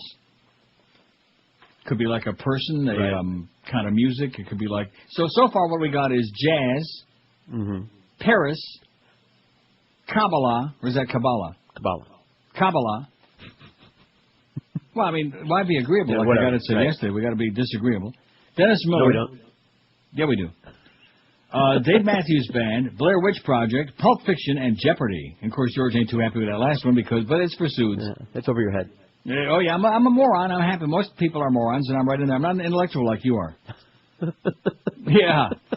Oh, brother. It ain't that hard, you just Yeah, I gotta be understand. fast. I don't like that. I just don't like the whole concept You of the just show. don't like Maybe I Alex could answer the Trebek. question. I don't like it. The answer is, get out of here. Bring back Art Fleming. Get rid of that Canadian geek. Okay, here we go. Look at this. Already the phones are flashing frantically. Now, maybe these are in response to that, or maybe these are like spy reports. WQAM, hello. QAM. Hey, Neil. How you doing, buddy? Pretty good, Pally. Listen, a couple things. First, for all your criminals out there listening, it's a good time to do everything. There's 42 Broward sheriff officers sitting in their cars on the mile marker 31 on Alligator Alley on both sides of the road taking pictures. So all if you're going to do anything criminal, it's the time to do it because half the force is out here in Alligator Alley. Excellent. And listen, I was watching Prime Time Live. And usually that's a good show. They really show some entertaining facts on there, right? Did you see it last night? No. They spent 15 minutes talking about George Bush's dogs doing these 4 movies for Christmas and where you can go on the internet and watch these dogs perform in their movies. Oh, great. I mean, is this a laughing stock president or what? He's actually doing movies with his dogs? Yeah. So you can put them on the internet. Talk about wagging the dog, man. I'm telling you, dude. Hey, Tell me. Okay, listen, see ya, man. dude. See ya. 5670560, pound 560. When they start calling me dude, then you know. They've lost touch with reality here. And pound, what is it? Pound 560 in the Verizon and cellular wireless, whatever those lines are. You know what they are. WQAM, hello. My brain is mush. Yeah, no kidding. Couldn't you tell? WQAM, hello. Should I go on a plane? You first. He is a bomb. WQAM, hello. Sushi or anything Asian. Excellent. Sushi is great. What a good idea. And we know somebody who eats sushi. I don't want to like start getting into personalities, things like that. Greg hates you. Oh, there's a hint. Sushi. See, I guess people are like kind of like that. They eat sushi because they think that if everybody knows they eat sushi a lot, it gives the impression that they're smart. Like Fredo, not dumb, smart, like that. All right. Like our fearless leader, like that. Of course, whose favorite word is... Yeah, I haven't heard him say that in a long time. Thank goodness. WQAM, hello. Got him. WQAM, hello. Oh, there's that. JJ. WQAM, hello. Like that. Hello? Yes, sir. Traffic to Neil? Speaking. Neil. Yeah. I wanted to ask George. You wanted to what? Ask me. Huh? You wanted to what? I'm never going to get asked. Oh, I see. That was it. I'm a little slow. You loan him that machete over there on the counter. He wants to put you out of your pain. He understands a lot of your problems. And believe me, they are multitudinous. Sure. WQAM, hello. Neil, how are you? Pretty good, Pally. How are you? So Happy generic holidays to you. Yeah, listen, for the poetry, light poetry. Poetry is fabulous. Amen. Hey, listen, Neil. I don't know what would be a worse punishment. That Joe Lieberman is destroying the little spine that was left of the Democratic Party. It's just ridiculous. As to George Bush's poll number, it's the media. They were driving this. When he hit rock bottom, they were already expecting about the comeback, what he was going to do. Yeah, before he even started to come back, they were making stories with the comeback. Yeah, the comeback kid. I thought Clinton was the comeback kid. Have you seen... Oh, there's Arlen Specter is growing his hair back. All right. Have you seen how it was the Democrats who hit Howard Dean harder even than the Republicans? They come back and separate themselves when they should be joining him. That's the you know only way something? The Democrats have a death wish, and not just for themselves, but for the country. It's just they're the ones. They're the problem. The only thing is that the country they said, how did Hitler get away with it? Because nobody stood in his way, and that's exactly why the fascists are doing it. The fundies, because nobody's standing in their way. Oh, and speaking of Greg, your station without Neil Rogers makes you Joel Feinberg. Bye. Okay, see, well, we know that. That's for damn sure. I'm the pivot man, baby. Trust me when I tell you, talk about those pivot raisers. I'm the pivot man. This show is the heart and soul of this radio station. We are the enablers. We enable them to play their silly little ball game stuff the other 20 hours a day, and he knows that. I'll never forget today, he said to me in the hallway, I was on the way to the tea room to take a massive Greg, and he said, well, we never had any numbers before you came here, which is a little bit of a stretch. Hank did have one or two pretty damn good books when we were still over at Paxson, but nevertheless, generally speaking, that was correct. Their numbers were not in Joel's league. It's pretty tough to get that low, but they were pretty weak. Weak, like Al Martino's voice in The Godfather. They were that's weak. Correct. Yeah, weak. So here we are. What do we get for it? Not much. Not much. All we get is a nice paycheck. Some of us, not you guys, but some of us. Some of you. And tomorrow is payday. Clarence didn't have Clarence in there this morning, so I could remind him. And when Muff was in, I kind of let it slip by again because he was too busy starting rumors. No, he wasn't. He wasn't starting any rumors, Greg. I'm just joking. Yeah, he was. All he said was that they had the lunch, Greg and the Momeister. He doesn't know anything, which I know is a lie. You're lying, Duff, whatever your name is. Oh, there's Arlen Specter talking about the Patriot Act compromise. Not perfect, but acceptable. Well, whoopee-doo. Provision that there is a conclusive presumption. Like I said, he looks a little bit better. He got about 4 follicles back, but he sounds like he's on death's door. This I sure is hope nobody. Neil Well, never Rogers. mind. I never thought it. 560 QAM. On that stretch.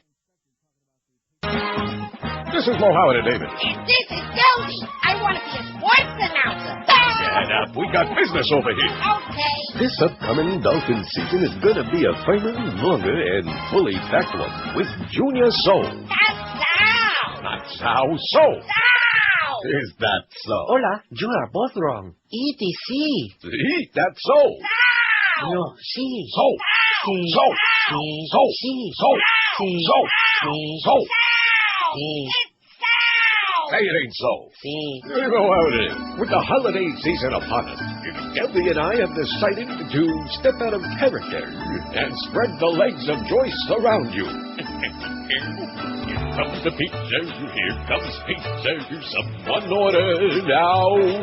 Time for me to put that whole damn pie into my mouth.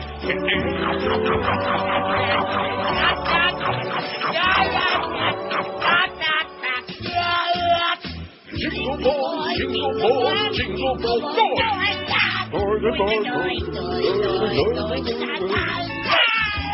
Knocking you around the Hanukkah bush for getting high on a high holy day. You better stay home.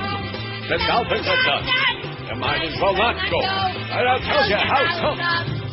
Going to Belgium, throwing the pigskin around. Sails go high, boys of fashionable bum. a big bad stumble bum.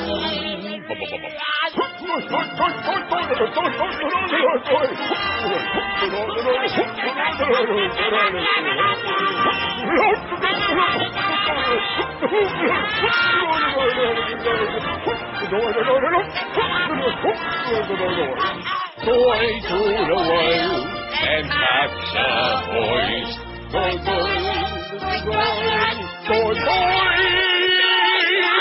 I got another good choice for the poll. Yeah. Classical music. All right. You don't think so? You don't sound very enthused about that. No, I like it, but I don't care whether you like it. Classical music is for prudes. Well, at least you say so. Now, do you listen to classical music while you're watching Jeopardy? Yeah, all at the same time while I'm eating sushi. Excellent. There you go. No wonder your hair turned gray so fast. 5670560, pound 560 on the Verizon Singular Wireless line. So they admitted that they just did it for a publicity stunt over across the street, and that they ought to be embarrassed and ashamed of themselves, and they're desperate for like anything. Right. And they gave Barry an excuse to write like 2 big columns in 2 days. And I still say the booster needs. So I guess we still never found the Geldy clip, right? Montador tries to clear and can't. Madonna's behind the net, out in front, and they score. Gary Leighton scores the goal. 15.8 seconds left on the power play. Heartbreak City and Big D. Stars lead it 4-3.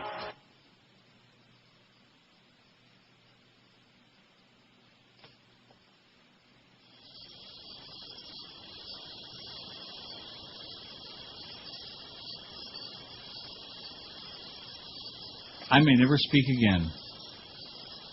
Giving new meaning to the term speechless, I may never speak again.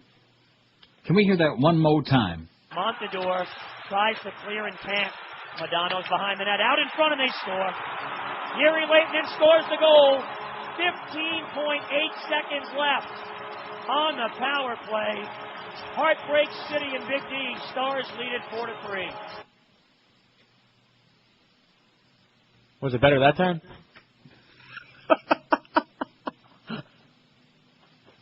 I mean, what is there to say? I mean, yeah, I try to give him all the support in the world. In fact, even before he got the gig, I said, "Hey, young Geldy, you do a good job." He's really gung ho. He knows the game. He's into it. He's a big fan. He's associated with the team from all that stuff he does on the scoreboard there in the arena with his big beak hanging out. He'll be fine. And in the beginning, I said, "Hey, I just heard little bits and pieces." And he's doing a wonderful job. Trying to old pat on the back. You go get him, man. But he don't get it. This child needs somebody to sit down and give him some assistance. Explain to him how it's done, because he sure don't get it. It sounds like a petulant child, if you ask me. But I don't want to keep dwelling on it. We'll play it again later, 10, 20 times. WQAM, hello. QAM Amateur Hour, hello. For the poll, how about gargling? See, I was going to give him a little extra time to do a double dip, but he couldn't do it. He couldn't keep it up. WQAM, hello. Hi, Neil. How you doing today? Okay. Suggestion for Boca? Brian? Yeah. Maybe he can have Mogan David raped by Shaquille. 5670560, pound 560 on the Verizon and Singular Wireless line. Boy, it's really... Maybe I think this guy had too much Mogan David, if you ask me. Or maybe some Manischewitz. What do you think? Possible. Or probably just some of that... what's that real cheap wine? Mogan David. No, real cheap Italian wine. What do they call it? Boone Farms. Boone, they're very good. Grandma Boone. Some of that Grandma Boone. In fact, it's always a good idea to stash some of that Grandma Boone in the box.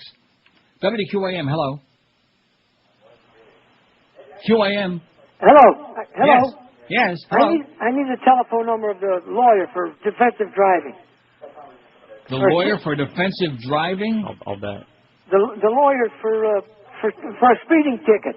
Oh, a speeding ticket. Well, what's that got to do with defensive driving? How old are you? How old are you, sir? 34. 34, my ass. Yeah. Come on, I want to get a number. What, 100? Do you leave the one off? 134? 79 for your... I'm listening to you How right old now. are you? 79. Get off the road. Are you out of your mind? Oh, my God. Get out of here. Park it, Pops. Wants the number for defensive driving. The only defensive driving tip I got is stay away from the old farts on the highway there. All those old cockers like this guy. 34, yeah. 134 years old and he's still driving. Just like my mother, she gets a 6-year renewal. I wouldn't be surprised if she gets another one in a couple of years. She's been dead for a year and a half. That'd be funny. Yeah. Well, hey, listen, she got a 6-year renewal without even going back for a vision test, anything. In the mail. In the mail. She was 90 at the time and gets a 6-year renewal in the mail. That's Florida, and you wonder why the driving is what it is? I don't wonder. She could have been deaf, dumb, blind, had no legs, no arms, no head, and they sent it in the mail. Oh, here, no problem, okay? In fact, I hear the new deal is because they want to save on the paperwork, you just get your new license in a Cracker Jack box. Give me. In fact, you can buy the Cracker Jack for $50 at the Marlin game. Oh, man. That's Samson and Delilah and Deluria. They are something. They're delirious. I think I just came up with a new word. They're delirious. They got to be out of their minds. They're going to have lawsuits up the yin-yang. Having a fire sale, the team, they're just like a ball giant. club? I beg your pardon? AAA ball club? Like a gigantic forest fire just blazing through the locker room there. And all of a sudden, what was once a proud, competitive major league team that was right in the wild card race for the last couple of weeks, all of a sudden it turned into AAA, maybe AA. I'd say double A. Really sad. Well, we want a stadium. We want it. We want it. We're not going to put up a whole lot, but we want it. You see, I got news for you. If they wouldn't have wasted all this money the last couple of seasons, maybe they could have put that money in with a more moderate payroll. They could have had the $80 million that they need for this other deal with Wayne. See what I'm saying? What are you saying? I'm saying they could have done it if they would have been had a little bit of foresight. But these billionaires always expect to put the same routine. We're leaving. You better do it or else we're leaving. And then always somebody pulls a last minute backdoor deal, like that Mickey Arison man. They slipped the Mickey to old Mayor Caney, whatever it is. Wow, teeny weeny. Just tragic. We'll pack you a bunch of salami sandwiches. We'll get you some subs to go from Subway. How's that? I think it fits in perfect. WQAM, hello. Hey, Neil, how you doing? Pretty good, Pally. Don't you think it should be fair that you should play goalie's third goal, tying goal, to see how exciting he gets, so we can hear the difference? Well, what does that mean? To see what he has, to see how good he could be. Okay, well, let's do that. Can we find, where the hell are we going to find that? I'll find one. Okay, we'll find it. Well, let's find one of the Panther goals when they made that big comeback. You work on that. You probably found the Geldy archive in there in the audio vault. Let's hope it doesn't crash before we get a chance to play it. It's not a question of being fair. This is the second time I've heard him call a goal that was a game-winning goal, or turned out to be. And just because it's the other team, I'm pissed off, gee, they scored, and I'm going home. You can't call a broadcast that way. This guy's trying to defend it. You got a hot date with Geldy when it comes back from the road trip or what, sir? But we'll play it. Just to be fair, my ass. Oh, there's the John Lennon business. Memorial. Look at those people. He's been dead for 25 years. That is where Lennon and they're at the Strawberry Fields Memorial. Let's hear a little bit of that, Strawberry Fields. In fact, you know something? Yeah. How do you like that for service? Lovely. Of course, it's Daryl Strawberry, but close enough. Let me take you down. So there you go. So you queuing that up or what? Because we got to do the break. He's searching. Yeah. Well, search it. Search for a good call by Geldy. So like the guy says, we can be fair, just to show you about as if this crowd gives a crap about hockey or the Panthers or about broadcasters or anything like that. All they care about is just getting through another day in South Florida. And there's that Mariah Carey. That's really scary. Record of the year. Oh, God. She's selling $80 trillion, and that's what's wrong with the world right there, is that bitch is selling records. This is Neil Rogers. This is 560 QAM. I am Frau Iliana Ross-Leitman, and I like scrubbing my smelly gorilla ass with soap made from jewels and listening to the Neil Roje Comunista Hour. Step aside, Tyra Banks. There's a new reality show wheeling into town. I'm Larry Flint. Welcome to America's Next Topless Model. When these beautiful young women fall out of the running to become a supermodel, the world's most famous hustler is there to catch them. Tell me about yourself. My name is Madison, I like sushi, old movies. Yeah, whatever. Lose the sweater, sweetheart. Watch America's Next Topless Model for an hour of glamour, excitement, and skin. On second thought, let's ditch the glamour and excitement and just go with the skin. The models are topless, and Larry Flint's depravity is bottomless. Ginger and Rhonda, you're the final two contestants. I have one question for both of you. How come you're not making out with each other yet? America's Next Topless Model, right after Apprentice Jenna Jameson, only on TNT&A. All right. 12:01 at QAM. Love that Larry Flint. Oh, he can't talk quite that well. He's one of our very favorites because he's a pervert and we like perverts, okay? He's the antithesis of all these wingnuts, all these fundies. He put the fun in fundy. 901 votes already. It's just 12:01. We got one of them guilty calls or not? I got some calls from last night. I'll just play you what you got. Goes bottom of the circle, Horton. Back up top, Weiss. Over to Jokinen. Ole gives it to Roberts. Out in front. The pass comes back to the top of the circle for Weiss. Back to Jokinen. Shot saved. Rebound is loose. Where is it? They score! They jam it home! And the Panthers have tied the game at 3. Oh, my goodness gracious. Husband of Terry Schiavo retaliates with launch of political group. What are you laughing about? Oh, no. Yeah, exactly. That's exactly my sentiment. Where is it? Oh, geez, holy. Wow. You know something? I take back anything else I ever said before. I just don't want to be associated with anything to do with that organization, with him, with that thing. I mean, this is just... This market is so Bush League, man. It's pathetic. Bush, we want to apologize on this show to all the Bush Leaguers in the world because Bush League would be a compliment. There is so much crap, so much swill that passes for broadcasting, for life, for you name it, in South Florida. It's unbelievable. Just like Jimmy Syphilis, who never, ever in his life broadcast a professional football game before. He's the voice of the Dolphins. Oh, my God! Screaming like a little girl. You fairy. Okay, a lot of that. A lot of people squeaking like a little girl down there. Squeaky land. Anyway, I didn't say a thing, okay? Don't play any more of those, please. You sure? I got them all right No, here. you do? You got more of them? Oh, yeah. Do it. Back in behind the Panther net. Climbing out in front. They shoot and score. Erie Leighton gets the goal as the puck came free in front of the net. And the Dallas Stars... Now, that wasn't too bad. Although they shoot and score isn't exactly my idea of a call. They shoot like the team shot and scored.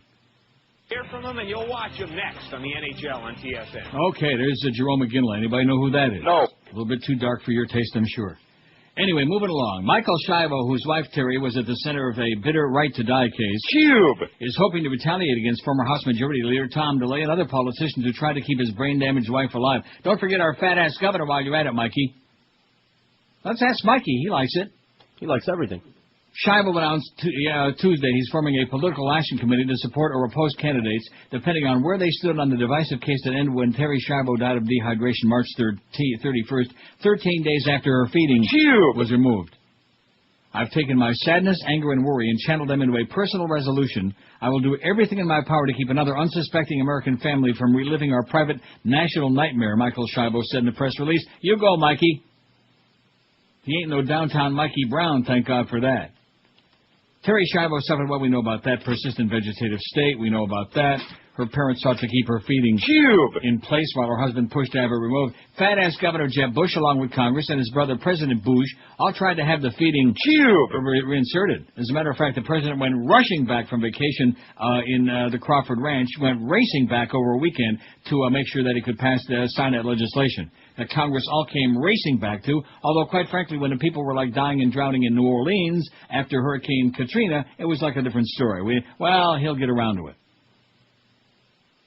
So far, DeLay is the only politician listed as a target on the Terry PAC website.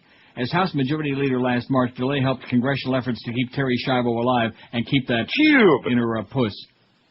He has since been removed as Majority Leader because of his indictment on money laundering charges. In a recent poll, half the voters in his district said they would not vote for him. His Democratic challenger will be former U.S. Representative Nick Lampson. We don't know who he is, but we like him a lot. You go, Nick. This won't be the first time the euthanasia lobby has attacked a consistently pro-life leader like Tom DeLay. If their goal is to educate voters, this is a waste of their time and money because everyone is in the congressman's district knows where he stands on the side of protecting life. Delay spokesman Shannon Flaherty said in an email. Protecting life. Oh, yeah, life, like a embryo, like a cell, like an amoeba. Are you going to start stepping on them amoebas again? Oh, can't help it now, can Oh, my God. You sick puppy. Senator Rick Santorum will be added to the list, another lunatic. Santorum helped push the Senate bill and filed a friend of the court brief with the U.S. Supreme Court, siding with Terry Schiavo's parents in her fight to keep the feeding tube from being removed. He also joined Delay in suggesting federal judges who ruled against the parents should be impeached. Santorum is trailing Democrat challenger Bob Casey Jr. in the polls. You go, Bob. Kick his ass. Fanatic nutjob. Fetus hugger. Senator Santorum respects the rights of individuals who wish to express their First Amendment rights, said Santorum campaign spokeswoman Virginia Davis. I wonder if she's kin to Georgie Davis or Stephen Davis. The PAC will raise money for television and radio ads, direct mail campaigns to pay for Michael Schiavo to speak against candidates in their districts. It'll get involved in federal and state campaigns. And a partridge in a pear tree. Bada-beep, bada-boop, goes on and on. Let's see. Republican Tom Gallagher, who serves as the state's chief financial officer, issued a press release in support of keeping Schiavo alive. His opponent, Attorney General Charlie Crist, stayed out of the case. Hey, Charlie. You fairy. How do you like that? Charlie Christ. Oh, brother. Oh, speaking of that, guess the next story is about your buddy Mel Gibson. All right. Mel Gibson, speaking of the Passion of the Christ. I am so just nauseous. Although, if you play another one of them guilty calls, the last one was not too bad, except for the fact that he had no idea who scored the goal until Shot on goal again from the circle. Another stick save by Roberto Luongo. At the point, they score. Skula throws it in on goal. It may have been deflected. Either way, Dallas has scored again, and with 7:50 to go in the first, now see, that wasn't too bad. 2-0 lead. Oh my! That wasn't too bad. So you see, in other words, if we keep playing enough of them, we'll find out when it was acceptable. Not good necessarily, but at least it was acceptable. Up ahead for Stu Barnes. Oh. Sends Daly, and he cuts in right out in front of backhander, and he scores. Now see, there you go. I don't know how that one got by Roberto Luongo. Well, neither did Jacques Martin, and that's why he yanked him out of the game. But nevertheless, now see, that was good. I told you if you played about 50 of them, you get a good call. That's the way it should be called. Don't have to get hysterical when the other team scores, but you got to make a little excitement, especially when it's a road game and the crowd is like that. You can't just sit there. He's going, like that thing at the end of the game. The ends of the game are what Geldy can't handle. Okay, the end of the game. No. Not no more Roberto. Okay, that's enough. You are out of control down there. You're just nuts. I'm leaving. I'm going to take a nap. You just gone nuts with that whole deal. Nobody cares about the hockey game or Roberto Baggio or any of that crap. Draw Roberto. No, that's it. No more. Stop. In the name of numbers. Anyway, Mel Gibson. No, seriously, you keep playing that. Well, I think somebody's on the payroll now with those guys across the street in Barry Jackass. I think somebody else is on the payroll. I think it's sabotagey. Mel Gibson to produce Holocaust miniseries. This is he is everywhere, man. He's like a disease. He's like a big, gigantic, growing tumor. Out of control. He's got his testicles and tentacles all over the entire universe, Mel Gibson. How about Hoot Gibson? He was a real hoot. Mel Gibson, whose Passion of the Christ was assailed by critics as an anti-Semitic passion play and whose father's been on record as a Holocaust denier, has a new project underway, a non-fiction miniseries about the Holocaust. Maybe Daddy can help him with a script. Gibson's television production company is developing a 4-hour miniseries for ABC, your new religion network, based on the self-published memoir of Florrie van Beek, a Dutch Jew whose Gentile neighbors hid from her Nazis, but who lost several relatives in concentration camps. Florrie van Beek, a real geek. Quinn Taylor, ABC Senior Vice President in charge of movies for television and the religious division, acknowledged that the attention-getting value of having Gibson attached to a Holocaust project was a factor. Controversies, publicity, and vice versa, Taylor said. ABC brought in Gibson's company, Con Artist Productions, what a perfect name, after an independent producer, Daniel Sladek, pitched the network on Van Beek's story. With her husband, Felix, Van Beek survived the sinking of a passenger ship by a German mine, followed by 3 years in hiding during the German occupation of Holland before immigrating to the U.S. in 1948. You know, on today's poll, we could put when the U.S. turned the ship St. Louis back with all the refugees that wound up dying in the concentration camps, but there's no easy way to put it on there, and nobody knows what we're talking about anyway. They think St. Louis is in misery. Right. The network chose Gibson's company when it learned of Van Beek's story shortly after ABC had rejected a separate pitch by Con Artist President Nancy Cotton for another Holocaust-related subject here. They didn't cotton to that too much. This has the middle, the love story, and that the other one didn't have, he explained.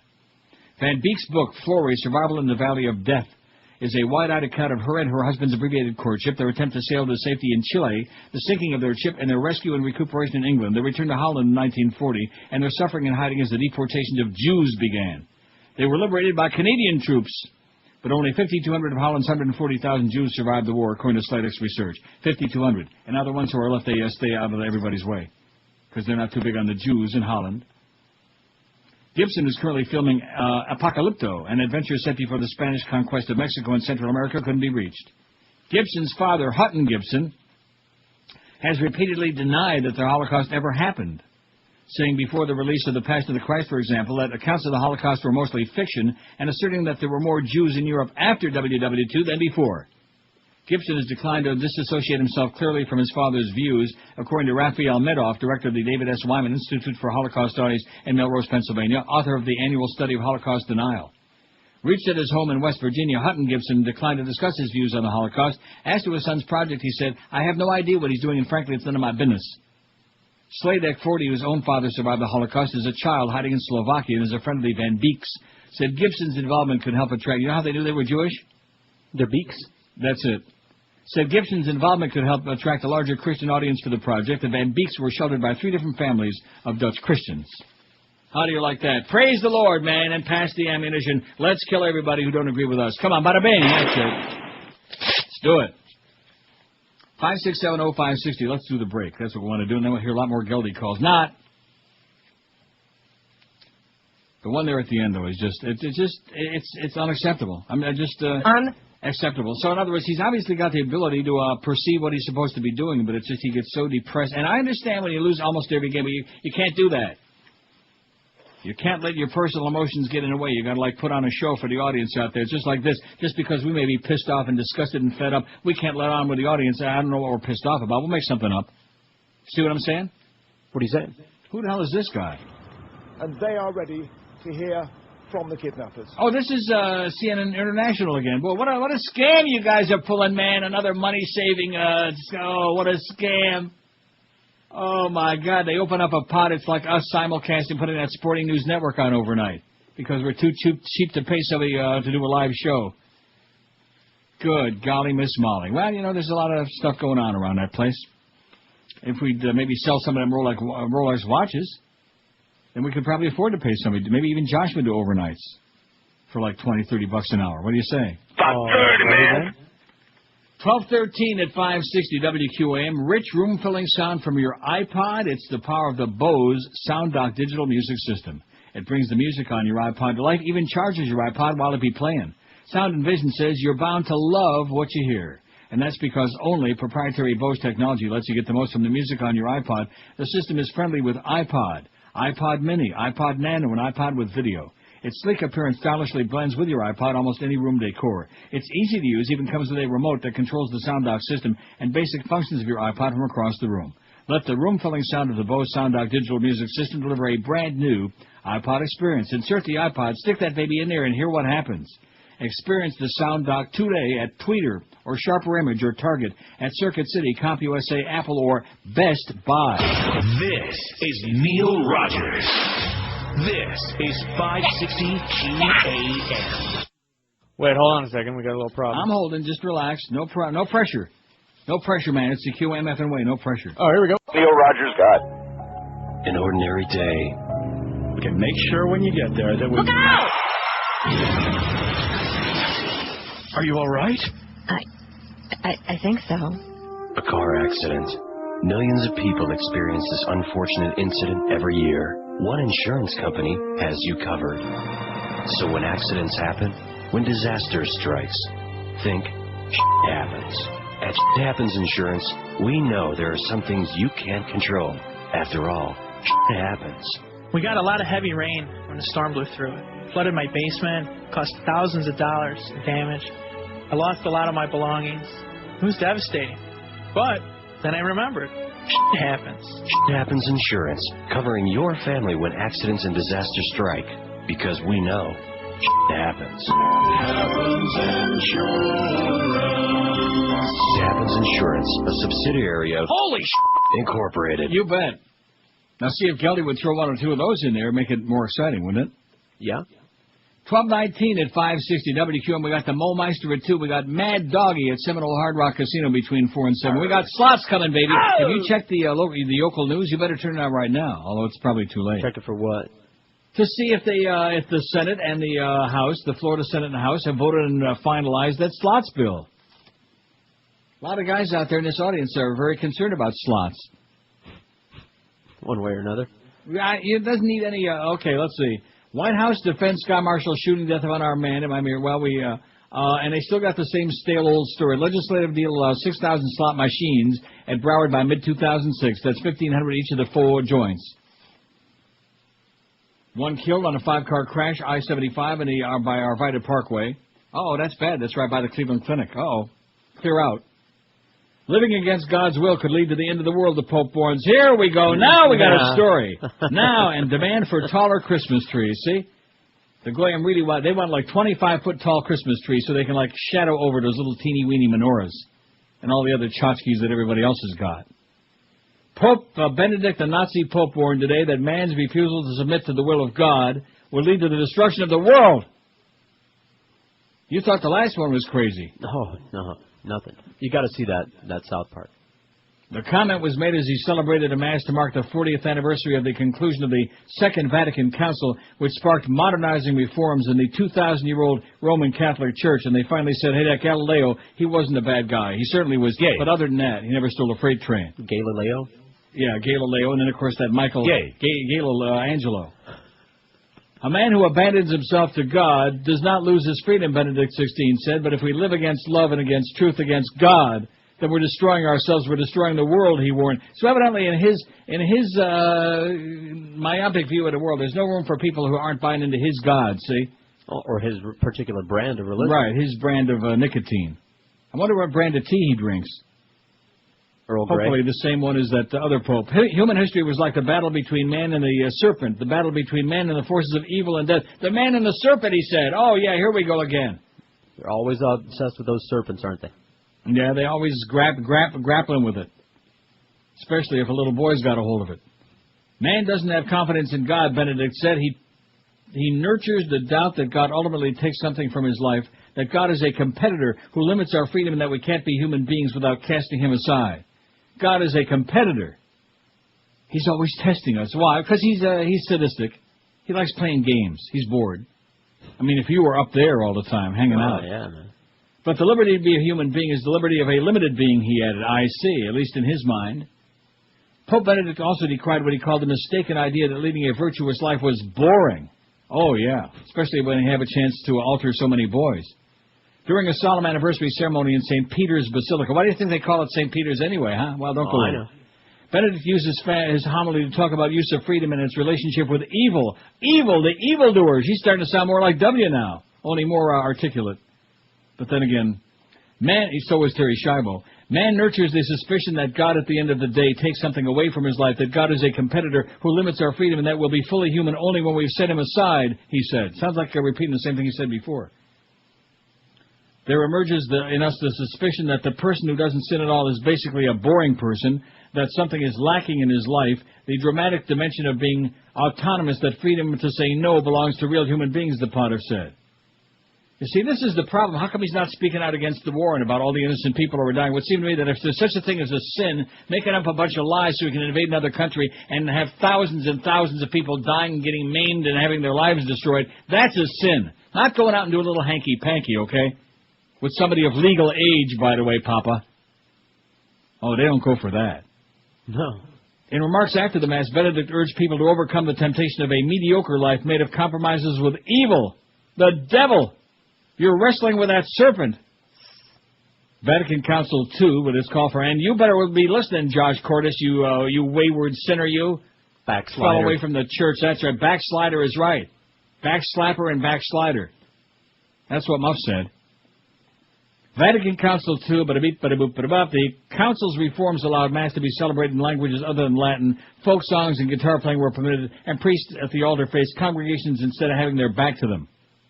Oh, now I think there was something symbolic there when they turned their back to you. Rectum. Yeah. I think they were sending you a subliminal message. Yeah, I get it. Yeah.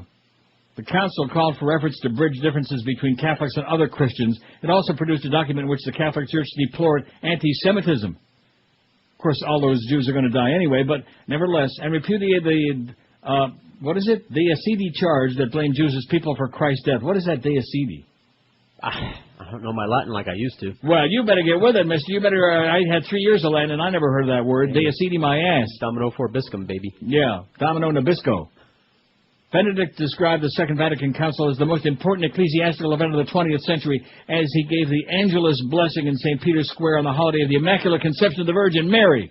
The freaking Virgin Mary. It's the Immaculate Conception. My God. You bloody lunatic, you. Since the council, he said, Mary had guided the Church on the road of the authentic conciliatory renewal through tireless work of the faithful interpretation and the implementation of the Second Vatican Council. And he said it gets wet and damp under that overpass in Chicago, too, and she made that great sacrifice as well. After the Angelus, the Pope blessed the Olympic flame. Oh, the Pope, they said, is flaming. I believe that. Now we're finally starting to get a little truth. What time South Park on? I don't know what time you get it. I'll check for you. But it's on probably Friday night, Saturday night, Sunday night. I'll PVR record it. The Pope blessed the Olympic flame, which arrived in Italy Wednesday ahead of the Winter Olympics to be held in Turin in February. And all them hockey players are going to be there, and they're going to be like doing all kinds of hanky-panky and spanky over there. You know that. Those bottom of the... So help me God, if you play that Geldy one more time, I will call my bank right now. I'll stop payment on checks I haven't even written yet. How do you like that? Man. Now, it's just the notion that you can just take somebody and throw them on the air and all of a sudden, poof, you're in a... I could understand if it was like in Kalamazoo, Michigan, if it was in Batavia, New York, if it was like Hershey, Pennsylvania for the Hershey Bears or something like that, a minor league team, but it was supposed to be, and I underline that emphatically, supposed to be a major league market, a top 10,000 market. And all of a sudden, hey, Jimmy, you're a football announcer. Hey, Geldy, you're a hockey announcer. Hey, Mo, you're a human being. This is Neil Rogers. This is 560 QAM. Even loves Neil Rogers. All right. Now the Pope depends on you and the powers you possess. Since you saved his life with your flying scissor knife, he's got a job for you to do. Oh!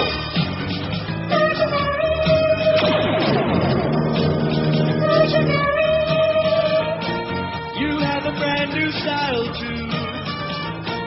We love the way you fought your due. With the big B on your chest and bulletproof skin tight dress, defending those who are oppressed.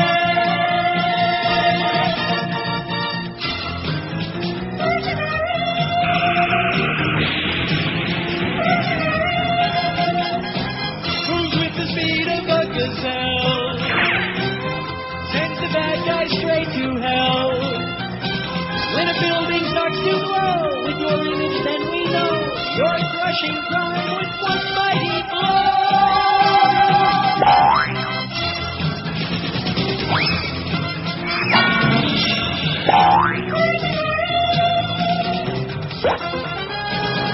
Oh! 12:32 at QAM. So let's talk about the Vestal Virgin, shall we? Speaking of virgins, yes, that South Park episode is on tonight at 10 if you want to watch it. Oh, it's on tonight? Yeah. All right. All right. Excellent day. In fact, during the next break, I'm going to go in and make sure I got a PVR to record. I'm just amazed that they went there. Well, good. I'm ecstatic. They're the best. Absolutely the best. You got me sold. How come I've already seen the movie? Right. But I can get the TV shows, though, can't I, on DVD? Right. And the TV shows haven't always been as I don't care. brave as they are now. This season has been spectacular. Let's see if there's a good bleep in this. Oh, Jesus, are you f***ing kidding me? Yeah, there is. That's the good one. That's the good one. Is that the one you were talking about? Yeah, that's the one we Oh, played. Jesus, are you f***ing kidding me? That's a beautiful I did that bleep. painstakingly. What are you talking about?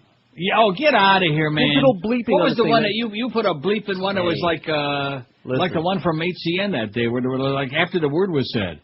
I do it like, visually. hey, like after the word's out of their mouth already. That's an audio There's no bleep in this. Drugs are good. Okay. Yeah. Okay.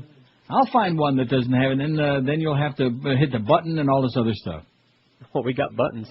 Yeah, we got buttons, man. We got like 70,000 dump buttons now. Thanks to the Howard Stern show, man. There's a real good. We could tell you stories, but we won't. Not today. Maybe when we get closer to the holidays. How's the poll coming? I bet you we're moving in on 1,000 votes and just without. See, it's not even a hardship anymore. Now that we got. I got another one for the poll, by the way, for tomorrow. Chess. Okay. In fact, I did a Google search, and I had already written that down, and the first thing I came up with on there, the only one, as a matter of fact, so far, chess. Just playing it, but if you watch other people play it, yeah, then you're really a sued. Now, how about in that movie, the Matt Damon movie with, what's his name? The midget? With the midget? Yeah, Jude Law. He's a midget? He comes up to your kneecap. He must wear elevator shoes because he's really a very short guy. But nevertheless, Matt Damon said he was short. The talented Mr. Ripley? Talented Mr. Ripley. Don't you remember they were playing chess? He had the chessboard in the bathtub. That's right. And Matt said, "Oh, gee, I'm really cool. Can I get in there with you?" Well, they didn't have PlayStation back then. Is that what it was? Yeah. Oh, how about an Xbox? In fact, don't you remember that's what they got was an icebox? Right. Oh, I'm sorry. Remember that? That was also in the movie.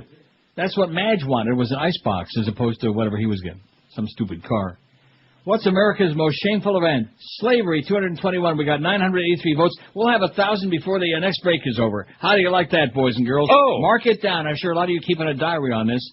And I'm sure Joel is doing it. Oh, gee, they're getting all these. I mean, somebody must be listening. Yeah, there are a lot of people listening, okay? We got more people listening right now at this moment, Joel Feinberg, than listen to your entire station in a year. Okay? Right now, this second, there are more people hearing the sound of my agitated, surly old voice that are going to hear the crap you're putting on here in the next year. And let me say it again, Boog turning down the Mets job. There's something wrong there, man. There's something doesn't meet the eye. There's an aroma. Ooh, man, there's something really stinko about that. Wouldn't you agree? Yes, you do. Yes. Even George, who he would know the Mets if they invaded the studio right now. If Mike Piazza came and sat on his face. What's America's most shameful event? Slavery, 224. Massacre of the Indians, 192. The fixed 2000 election, 189, and it sure was. Thanks. Oh, you hear about Catherine Harris in that plane? Invasion of Iraq, 172. Clinton impeachment, 60. Segregation, 40. The Vietnamese War has only got... That's really sad. What it is, also based on that Gulf of Tonkin resolution, which we now know, based on the memos we told you about the other day, a total fabrication, a total lie. There was no American ship attacked. It was all a lie as a justification to go in there. Nice going, LBJ. Good thing he's dead. Where are we? Civil War 23. Only 23? That was the bloodiest conflict in the history of the country. Only 23? Right. And embarrassing. My God. And guess what? The North still thinks they won. How do you like that? Surprise. Surprise. Every election time. Surprise. Now, you may think you won, but we did good old boys. We're still running things. Oh, Bay of Pigs fiasco, 17. Now, you see, if this were on another station, that would have like 45,000 votes already. Comunista, comunista, comunista, yada, yada, etc. We don't have any of those people. I don't care what you say. We have none of that crowd. None of those people, no. Well, what do you mean by those people? Those people? You mean the ones with the green teeth that play dominoes in Domino Park all day long? Don't speak English and wouldn't be listening even if they could? Right, and wear guayabers that are like 10 sizes too big? Those people. Oh, you're right. The McCarthy witch hunts, 12. Joe McCarthy. Hey, Joe. You fairy. Hey, Roy Cohen. You fairy. Hey, David Shine. You fairy. Anyway, Watergate, 8. Japanese.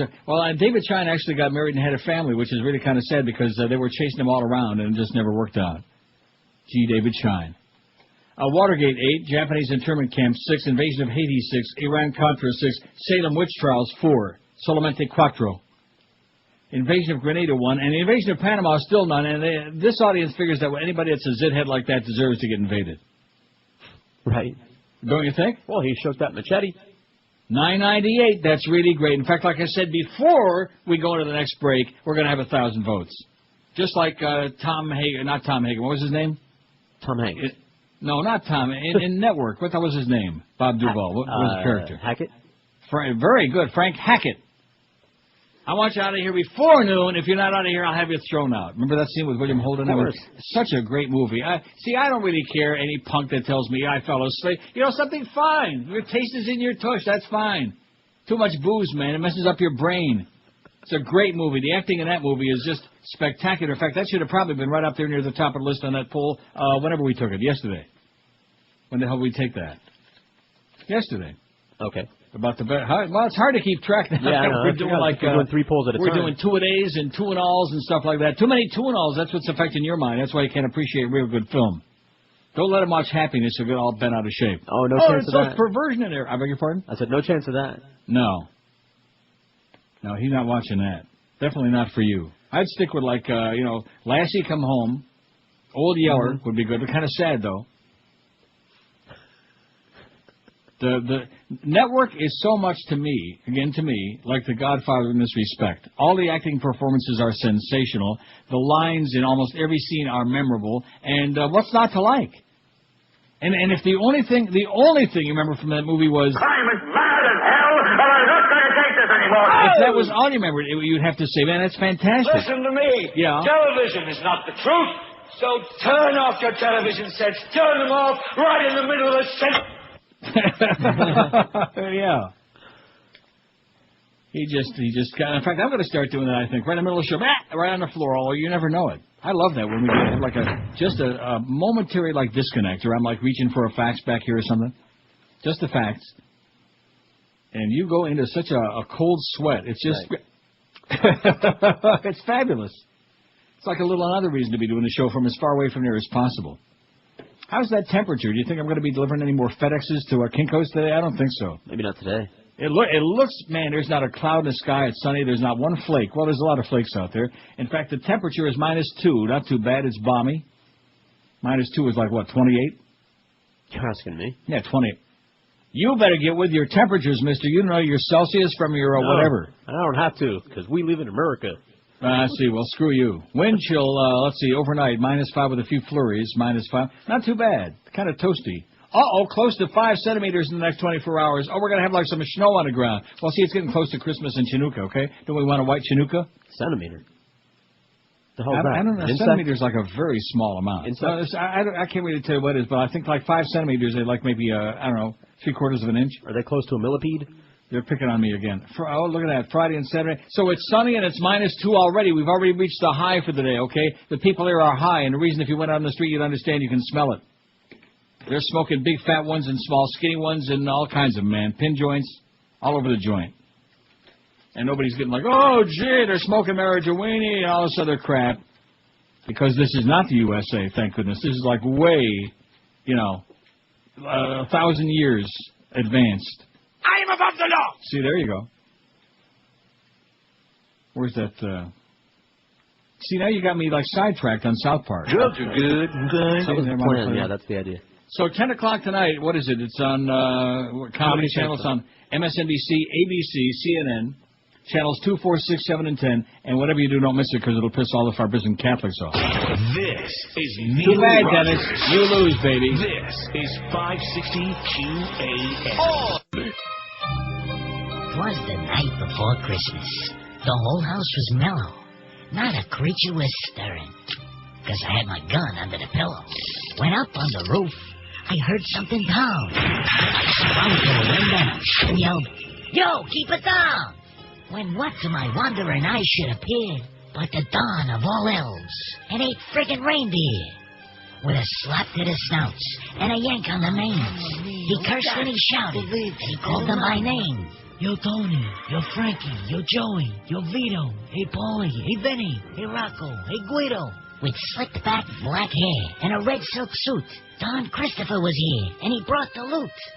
As I drew out my gun and hid by the bed, he flew through the window and slapped me upside the head. What the hell are you doing, pulling a gun on the dawn? Now all you're getting is cold, you friggin' moron. Then pointing a finger right up my nose, he twisted his pinky ring, and up the chimney he rose.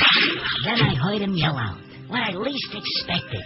Merry friggin' Christmas to all, and you've better show some respect. Come on, boys, let's go home. Oh, kind of cute. Not as cute as the Fascist Christmas, but I can't play that. It's a good thing I auditioned that during the break. Damn it. It's got an N-word in there. So you better tell your little bald-headed chicken neck that we need that again very soon. All right. He needs to recut that. Just find some other word to stick in there besides the N-word, okay? Brian? Christ almighty. We got 1,000 votes already, don't we? 1,019 as a matter of fact. Are you impressed or what? I'm just blown away. 5670560, pound 560 in the Verizon and Singular Wireless line. We decided a whole lot of important things today. We decided we desperately want Mo to stick around because without those bits, life wouldn't be worth a crap. We decided that Geldy is not ready for prime time, to say the very best. And we also decided, what else? That it was a contrived deal, a publicity stunt over across the street, and it still ain't going to help. You're still going to have a point. Especially in midday. You couldn't find an audience with a search party, Joel. Who are you kidding? WQAM, hello. Hello? I wonder how long before Daddy pulls the plug on that deal. Yes, sir. Good. Buenas tardes, Neil. Yes. Neil, long-time listener, shameless request. I hope you can honor it. Could I please hear from young Neil or PP from Pembroke Pines? Oh, I was supposed to play young Neil the other day. Remember that? Yes, you were. And I guess I lied, or I just plain forgot about it. Let's use. At this stage, I can always use senility as an excuse. Now back to the Neil Rogers program on 1240 WGVA. And boys, this nice Here and again, long, too. America's youngest talk show host, 6-year-old Neil Rogers. Okay, I guess we're down to mail, and there's 4 minutes left in the hour. So let's take some calls. Orleans, hello. Yeah, Neil, how's it going? Great. That's good. Listen, I canceled my subscription to the Rochester Democrat and Chronicle. Oh, the good old DNC. What an abortion that paper is. Then I asked how many other people did likewise, and they said none of my business. Yeah, well, they're real nice over there. Okay, well, I just thought I'd let you know. You're a fine American. Have a nice life. Waterloo, hello. I want to speak to Neil. You got him. Am I on? Yes. Neil. Yes. Neil, you're a stinky, pinko, glue-sniffing bedwetter and a pansy. Great call. This is the day so far. Did he say pansy? Where does he get off? What a mung brain. I ride my bike 30 miles every Saturday to do this show, and this guy calls me names. Shame on you, sir. Shame on you. By the way, have you seen some of those bad boys at the new AMP? Now, what are you cackling about, eggs? Is this my son? 1,000,000 producers in the world, and they stick me in here with an egg. Shut his mic off. Seneca Castle, hello. Oh, Neil, you used to be such a nice boy, and now you're so terrible. Yeah, but you can't shut it off. You can't shut it off. I don't need this. I have offers from other stations. Batavia, Elmira, Fredonia. But instead, I stay here and entertain you grotesque, subhuman doodlebags. Unbelievable. Geneva, hello. Hello, is this Neil Rogers? What kind of phone are you on, sir? How's that again? Do you have a dial phone or what? No, I had to put it to the operator.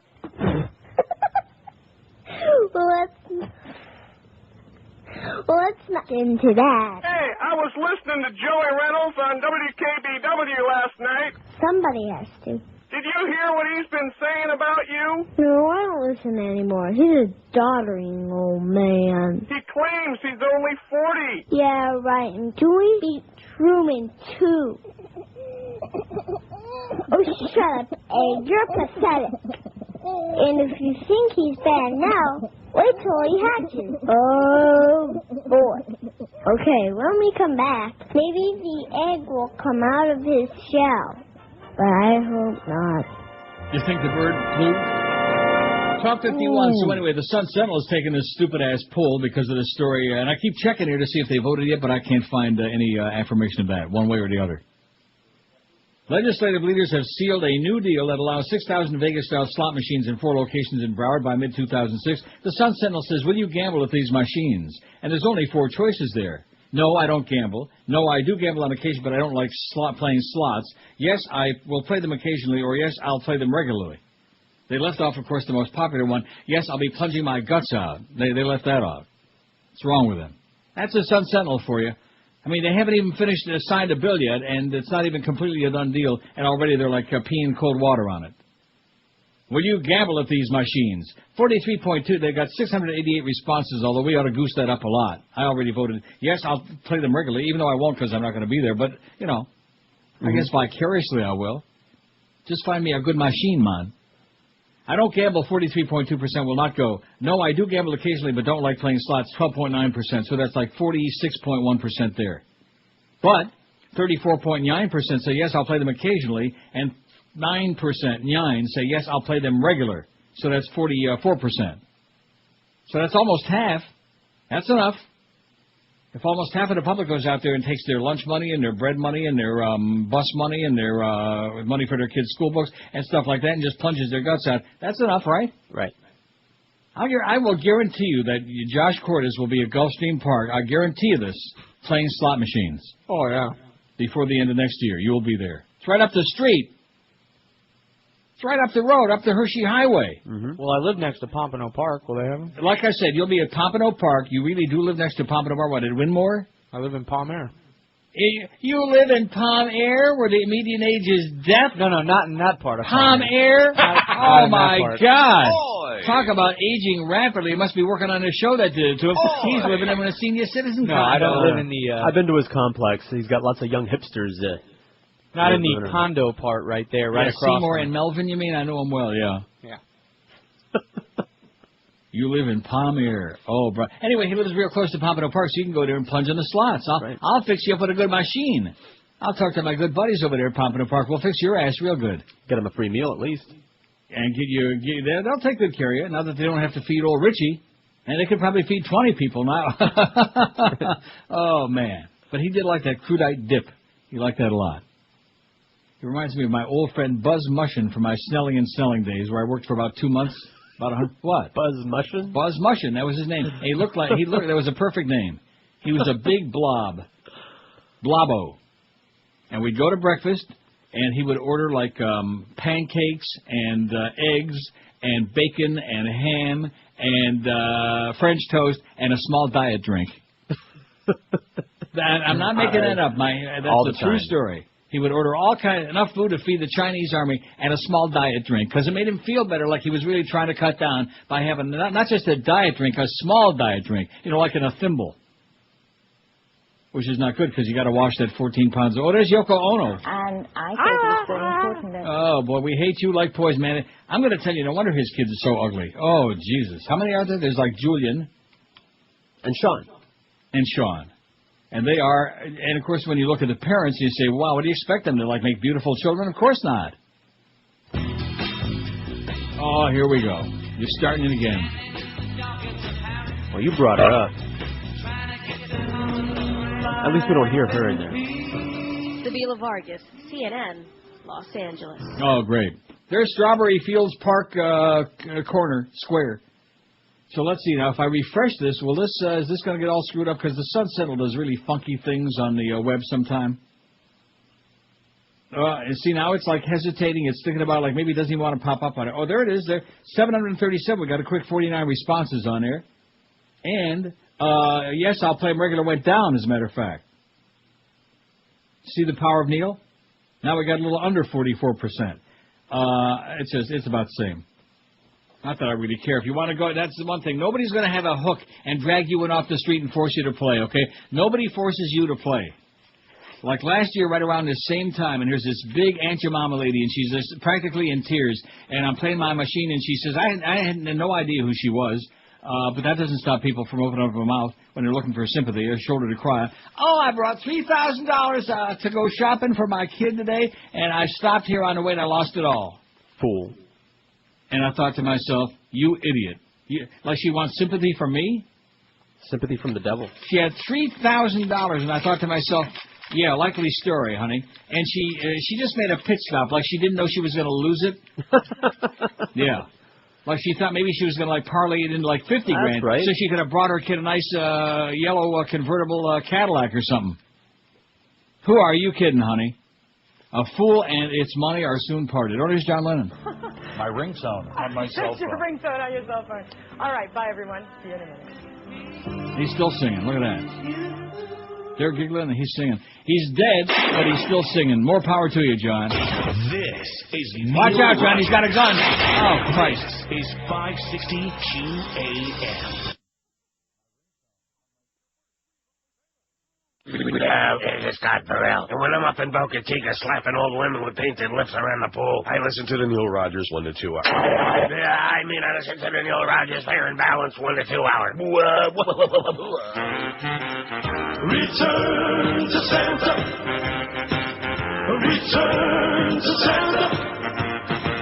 I got a sweater from my grandma. It was pink and black. But don't worry, be happy, was printed on the back. He wrote upon it, return to Santa, just send me cash.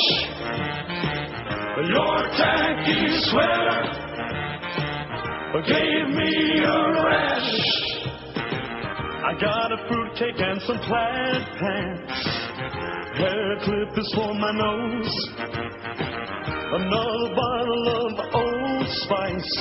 Boy, did I get hosed. He wrote upon them, return to Santa.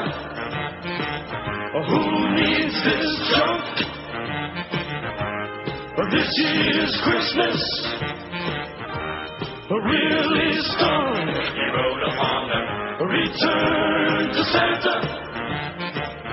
Don't mean to be rude, but this Christmas I got Scrooged. Return to Santa. Return to Santa. It's 103. I'm looking in the Sun Sentinel here, and it's just a pile of crap. Anyway, they got over 800 votes on there now. Now, listen, I want to make sure that I'm recording the right thing tonight because South Park is on here at 9:30 and again at midnight. It repeats. They usually throw a repeat in ahead of time. 9:30 and 10. No. Well, let me just read you what it says at 9:30. Cartman finds stardom hard to handle. One of his body parts becomes famous. Jennifer Lopez and Ben Affleck make an appearance in the town. That's not it? Well, I mean, it's a very funny episode, but no, that's not the one. That's not the one? No. Well, that's the one that's on here tonight. You have a different Canadian comedy central? Of course. Oh. I don't know what to tell you. Then maybe tomorrow night. Or maybe last night, Or since Saturday. we're so far ahead in almost everything else. I'll tell you what's on. Can I read you the schedule real fast please here? Do. Let's see. Air Farce, 7 o'clock. Club 54 at 7:30. Club 54. Just for Laughs, 8:30. 9 o'clock, The Simpsons. 9:30, South Park. 10 o'clock, Pop Cultured. 10:30, Reno 9/11. The Daily Show at 11. Something Report at 11:30. What's that? Colbert Report. Yeah. And Funny are stuff. you eating again? We're eating still. From what? Tony's. And then South Park. Thanks, Brad. You're the best, baby.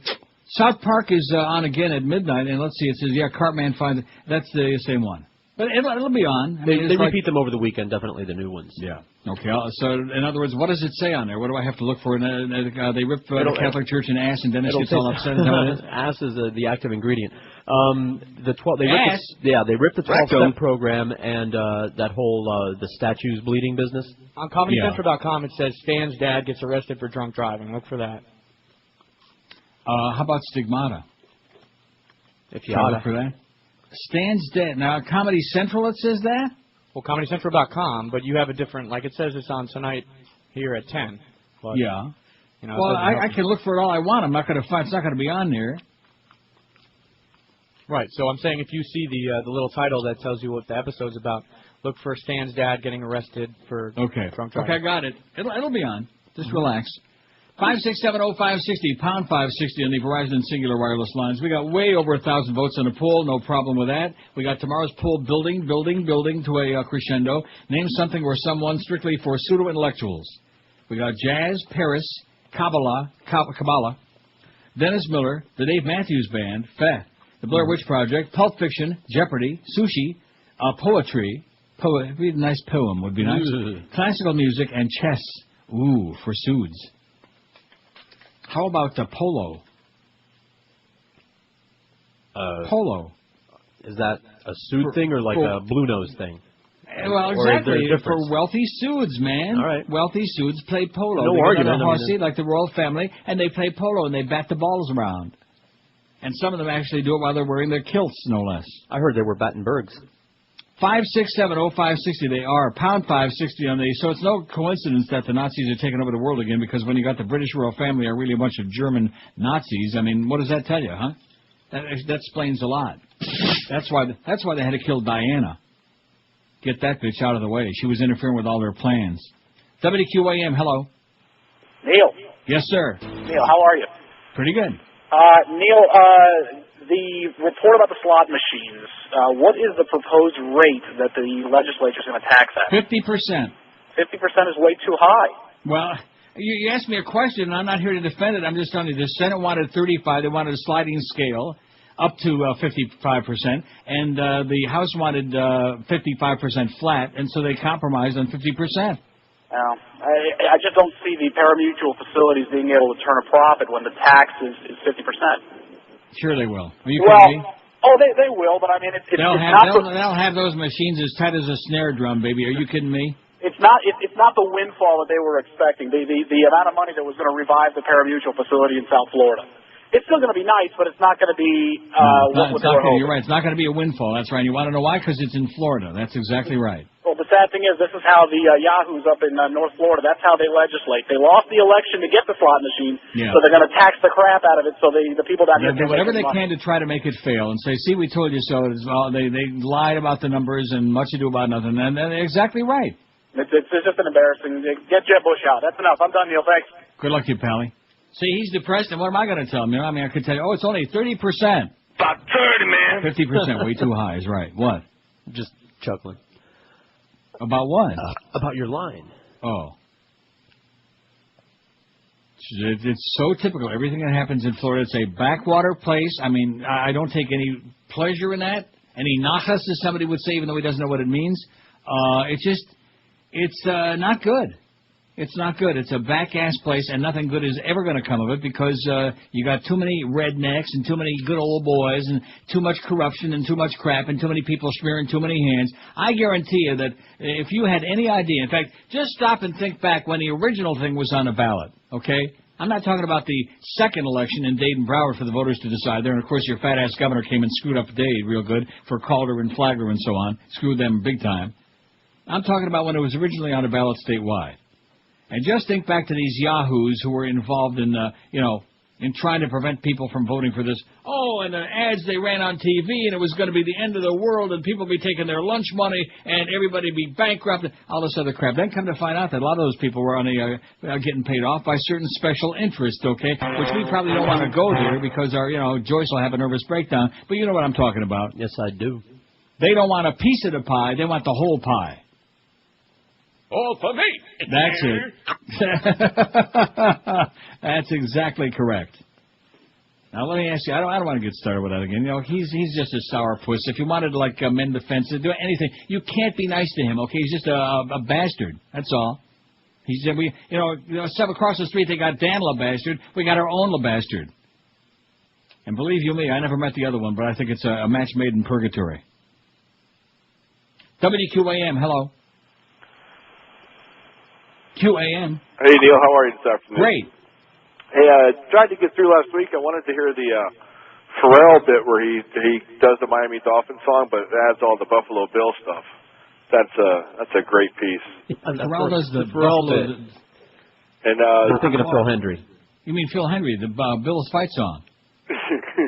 Whomever he is this week. Oh, but the Bills fight song, that's just an awesome, especially when that's a good analyzation of Phil. Are you sure? Yeah, whoever he's pretending to be this week. Especially when you get into the banjo bit, it says, "Oh, listen to that hick part right there." It's just hilarious. I think I played it twice last week because they were playing the choking, gagging Bills, but I might just have to play it again. I missed it. I was trying to get through desperately. Well, Buffalo has a football team, the greatest in the land. And everybody thinks they're great, because they really are. The Buffalo Bills are the number one. See what I mean? So just sing along. When you say Miami, when you say Buffalo, Super Bowl, and hear the Buffalo Bills. Buffalo Bills, they're the greatest team in the history of the human race. They're the Buffalo Bills. They're the greatest thing since sliced bread and canned beer. Yeah, there you go. And you jazz up that redneck stuff. You listen to that banjo. Holy sweet God, listen to that. When you say Buffalo Bills, it don't sound so rednecky, do it? Everybody sing along now. Are you Bill fans? Here we go. Well, the Buffalo Bills are the best team. They had the best record over the last 5 years. And they went to the Super Bowl 4 times, which is more than I can say for this scum-sucking fish. And they're the greatest, because I really like their uniforms. They sure as hell beat the heck out of having a fish on the helmet, because they're the Buffalo Bills. The best football team what I ever seen in the history of my life. They are the Buffalo Bills. The Buffalo Bills. The home of Jim Kelly, the greatest quarterback in the league. Yeah, everybody, the Buffalo Bills. They're the Buffalo Bills. And they've been around longer than the stinking rotten fish. Well, they're the Buffalo Bills. Buffalo Bills. What would you rather have as a pet, a buffalo or a fish? I told you I'd keep my eye on it. Here is from the Sun Sentinel, baby. Special session on slots and Medicaid and ethics could end early. They don't want to overdo it, you know. They don't want to be overworked. And? Florida lawmakers today agreed on Medicaid overhaul, new slot machine regulations, and a sweeping ethics package are poised to end this week's special session a day early. They're done. Racing toward the finish line, little play on words, the $2 million settlement for Broward County's Wilton Dedge, wrongly imprisoned for 22 years, and a new NASCAR license tag intended to lure the Sports Hall of Fame to Daytona Beach were also poised for final passage. On all the major issues, Medicaid and slots were in agreement, said House Speaker Alan Bentz, Republican of Panama City. Lobbyist reform were in agreement on. Fat-ass Governor Bush, we know about that, but a key breakthrough came earlier today when Bentz said the chamber would accept the Senate's demand that any expansion could only occur with approval of the full legislature. That's, what is that? Medicaid. That's not the slots, that's Medicaid. This is a very bad article. The House and the governor wanted the program to spread as yada, yada, yada. Similar negotiations cleared the way for slot machine regulations in Broward, where voters last spring okayed the yada. Lawmakers have agreed to get a 50% tax rate on what machines take in. That's, like the guy said, ridiculous. With the money earmarked for education, allowed the county's 3 tracks and Highlight Front and have 1,500 machines each. So it's a done deal. How do you like that? Nice going, boys, okay? Now don't make them too tight. Yeah. Don't make them too tight. We want a good machine, man. Buffalo blows, and so do the Bills. Oh! This is Neil Rogers. This is 560 QAM. Hank Goldberg. Weekday morning, 7 to 10. Don Shula is joining us on Sports Radio 560 QAM. If you could coach one more game and you could line up, a competitive team against Indianapolis, and they're going to face some competitive teams. The thing I would do is I wouldn't give up the cheap touchdown. You watched the game last week, and I couldn't believe it. The first play, they throw an 80-yard pass for a touchdown. So you've got to play like containment type of coverages and make them earn it and hope that he makes some mistakes or you get some batted balls or the receiver gets hit and fumbles after the catch. And so you stay in the game that way with a chance to win at the end. The Hammer, Hank Goldberg, 7 to 10. Sports Radio 560 QAM. Don Shula, I have him. Oh! No one embodies the holiday spirit better than Gordon Lightfoot. Really? You bet.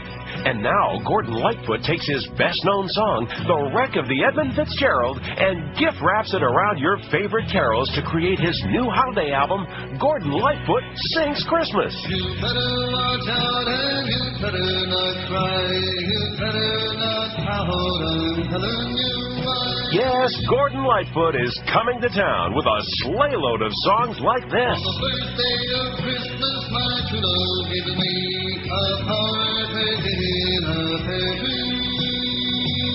It's Gordon Lightfoot Sings Christmas, and you'll want to beat him like a drum when you hear his rendition of The Little Drummer Boy. Oh, come, they told me, pum-pum-pum-pum, my newborn king to see, pum-pum-pum-pum. Gordon Lightfoot has compiled the holiday music collection you'll wish would sink to the bottom of Lake Superior. Deck the halls with boughs of holly, fa-la-la-la-la-la-la-la-la. Your friends and family will pray for a silent night when you put on Gordon Lightfoot Sings Christmas. 119 at 560 WQM. Mo Howard David coming along at 2.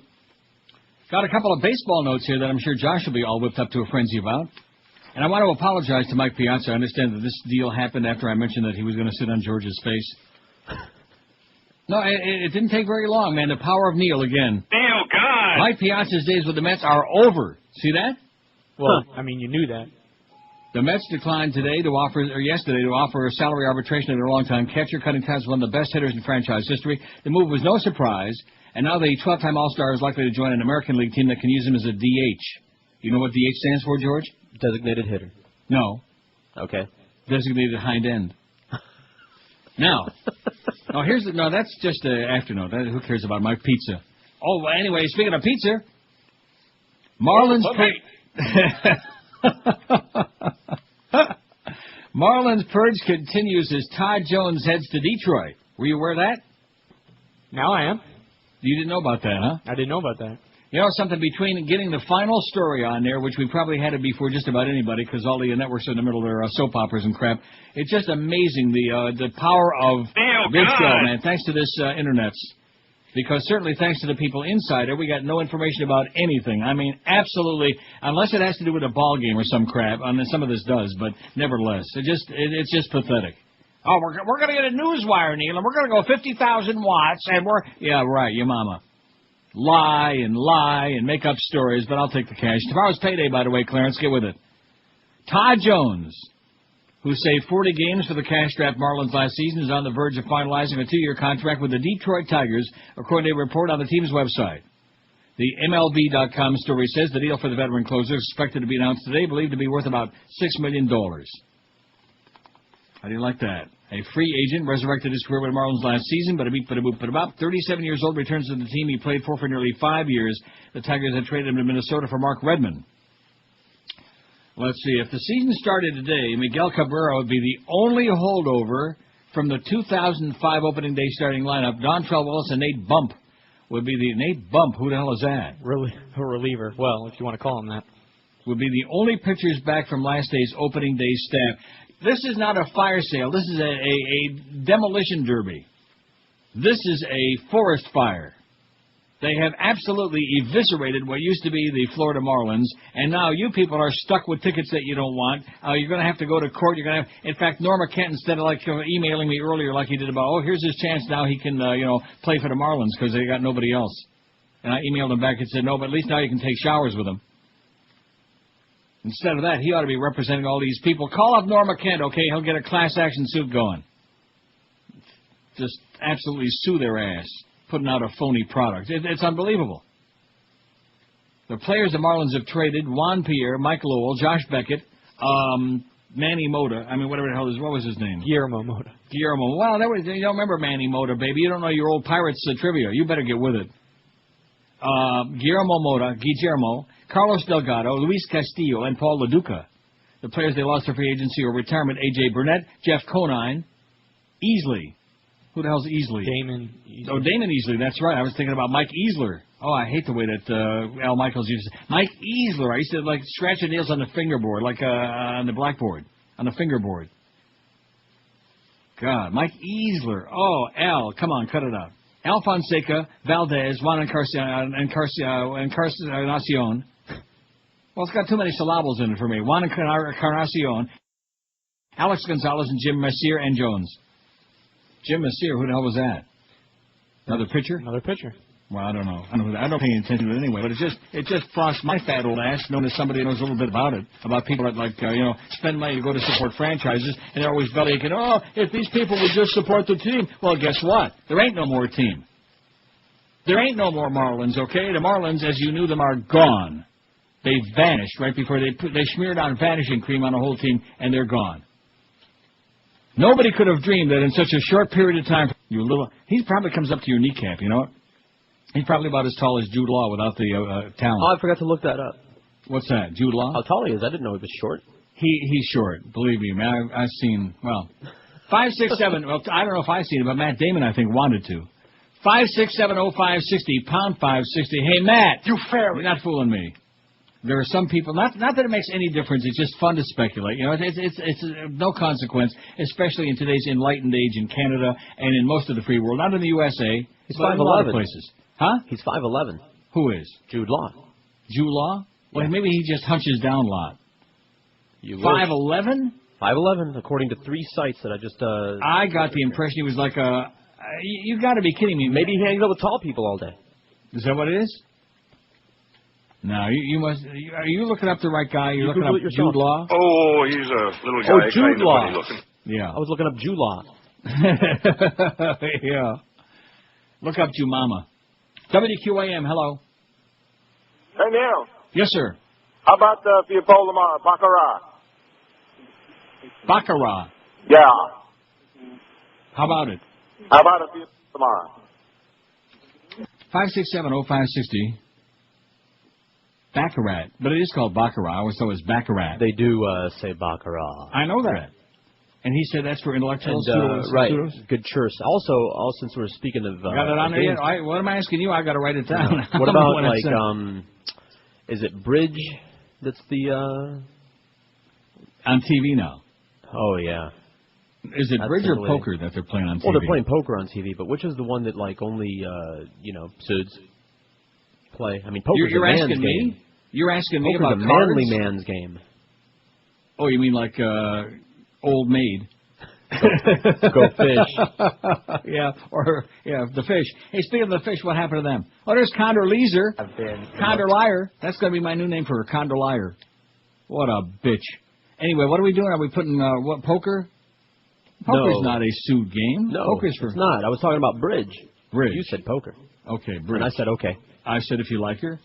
Anyway, it's 26 past 1 at QM. We got the Mole Man standing by. It's going to be scintillating today. Yeah, go ahead. Just real quick, I want to add in that this break's going to be a little long because I got to throw a spot in there, so it's going to be a 5-minute. Listen, once upon a time when I was young and foolish, I would have made a big thing. Oh, we're doing. Listen, hey, I'm just letting you know, okay? If it goes from now till 1:59, as they say in Ethiopia, Gegezunter hate.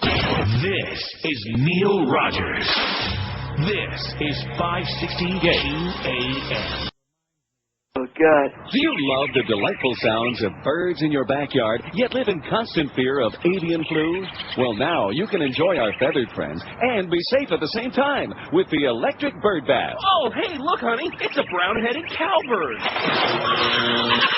It's beautiful and no longer contagious. The electric bird bath is wired with 50,000 volts of bird flu eradicating power. Look, honey. It's a white-breasted nuthatch. Correction, dear. It's a smoldering black-breasted nuthatch. And if you order the electric bird bath now, we'll include a free box of Polly-Wan and exploding crackers. Polly-Wan and crackers.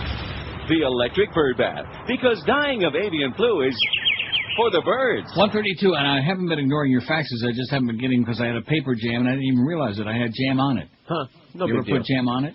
All the time. But anyway, Joe from Toronto says, "Go Leafs, go!" Yeah, they're going all right. They're going down the tubes. But anyway, Joe, they're going down the tube. He says, "Go to the ComedyNetwork.ca," which I just did, and I thank him very much for that. He said they show new episodes every Friday at 9:30. So I'm assuming that's the one you'd be talking about. Right. I assume. Yeah.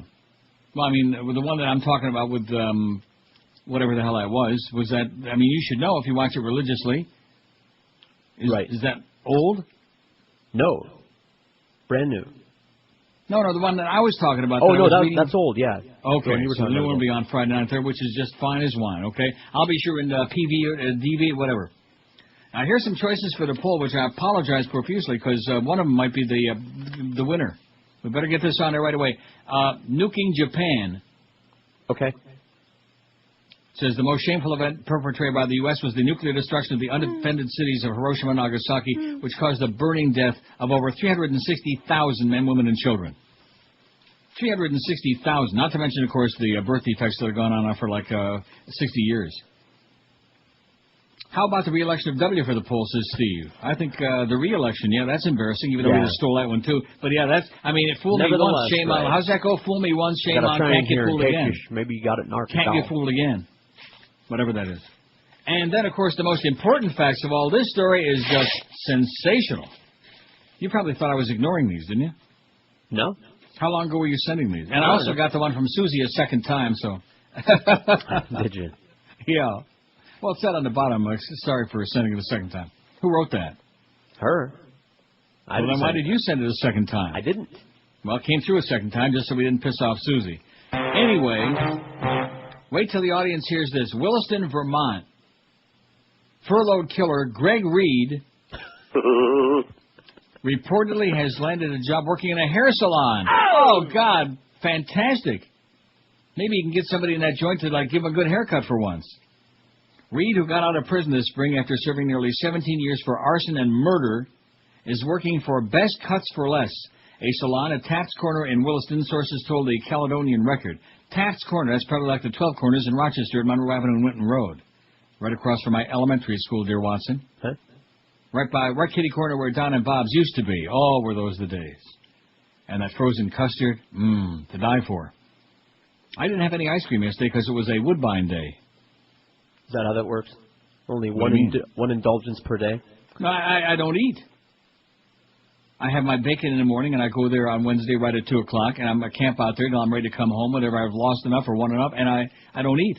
And I came home, and I made me a cheeseburger last night, and that was all I ate all day after my bacon. And I hopped on the scale, and it said 191. How do you like that? That's just fine. So if I went there every day, in about 6 months, I'd be broke. But, man, I weighed about 40 pounds. Then you wouldn't afford to eat. You couldn't afford to eat. Exactly. It would be a perfect match.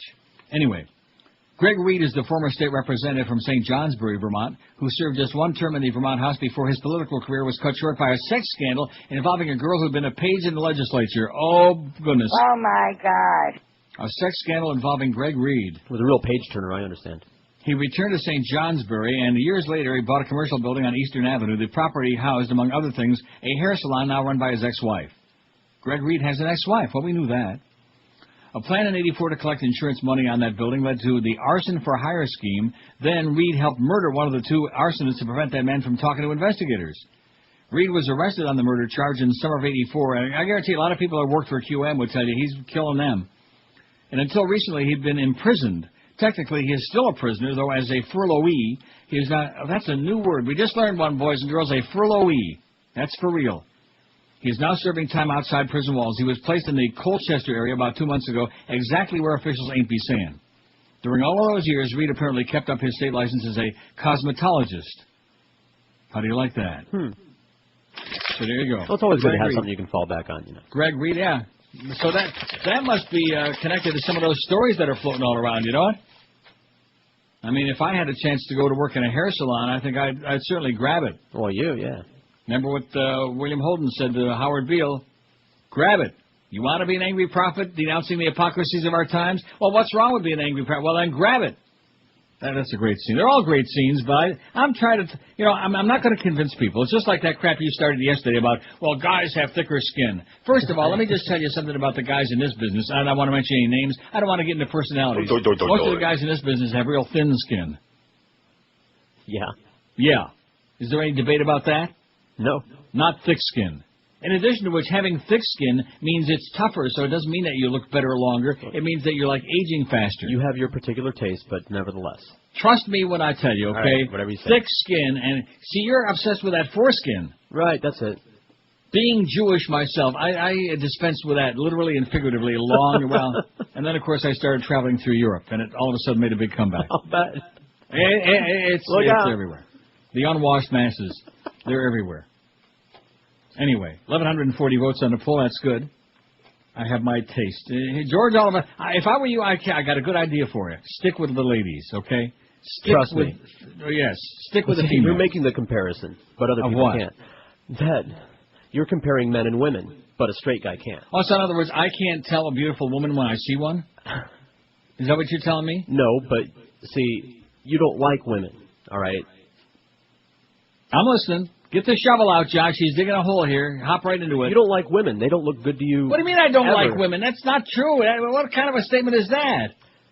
Your taste in men is particular. Let me just say this to you. I have the greatest eye for a really beautiful woman, believe you me. That doesn't mean I want to do anything with her, but I certainly can recognize it. Just, for example, if somebody put a beautiful... that's not a good comparison because I can't stand the smell of fish. Oh, at any rate. Moving right along. Yeah. No, I was going to say I don't... You know what I was going to say. Yeah, I do. Moving right along. Yeah. If I were a vegetarian, that doesn't mean I couldn't recognize a beautiful, juicy ribeye steak on a plate. Right. I might shed a tear because I think, oh, gee, that used to be like somebody's pet cow, something like that. If I were one of those PETA people like Paul and Linda McCartney. The point is that men wrinkle much later than women do. Men's faces start to sag much later. The reason that men age faster and that they die earlier is because most of the time there is a woman who is just torturing them. No question. Now, do I have to convince you of that? No Here's question. a guy who's 41 years old and 2 days. And he's got not one black hair. Every hair in his head has been gray for the last several years. The ones that are left on there, that is. Well, whatever. Yeah, the ones that haven't fallen down the drain out of grief and angst. Or pulled and you're out giving me by a the solid roots. answer. You should know better than anybody that women kill men. And that's why when you go into the condos, the overwhelming majority of the people there are widows. Not widowers, they're almost all widows because they put their husbands in the box, in the ground, and they're still going strong. There's no doubt. So there you go. But it had nothing to do with their face. Well, trust me when I tell you one thing. I know what I like. This is Neil Rogers. This is 560 QAM. All right. I smell it. Absolutely. George Bush keeps saying so. He's improving the U.S. Border Patrol. But statistics show 10 million folks snuck in from Mexico.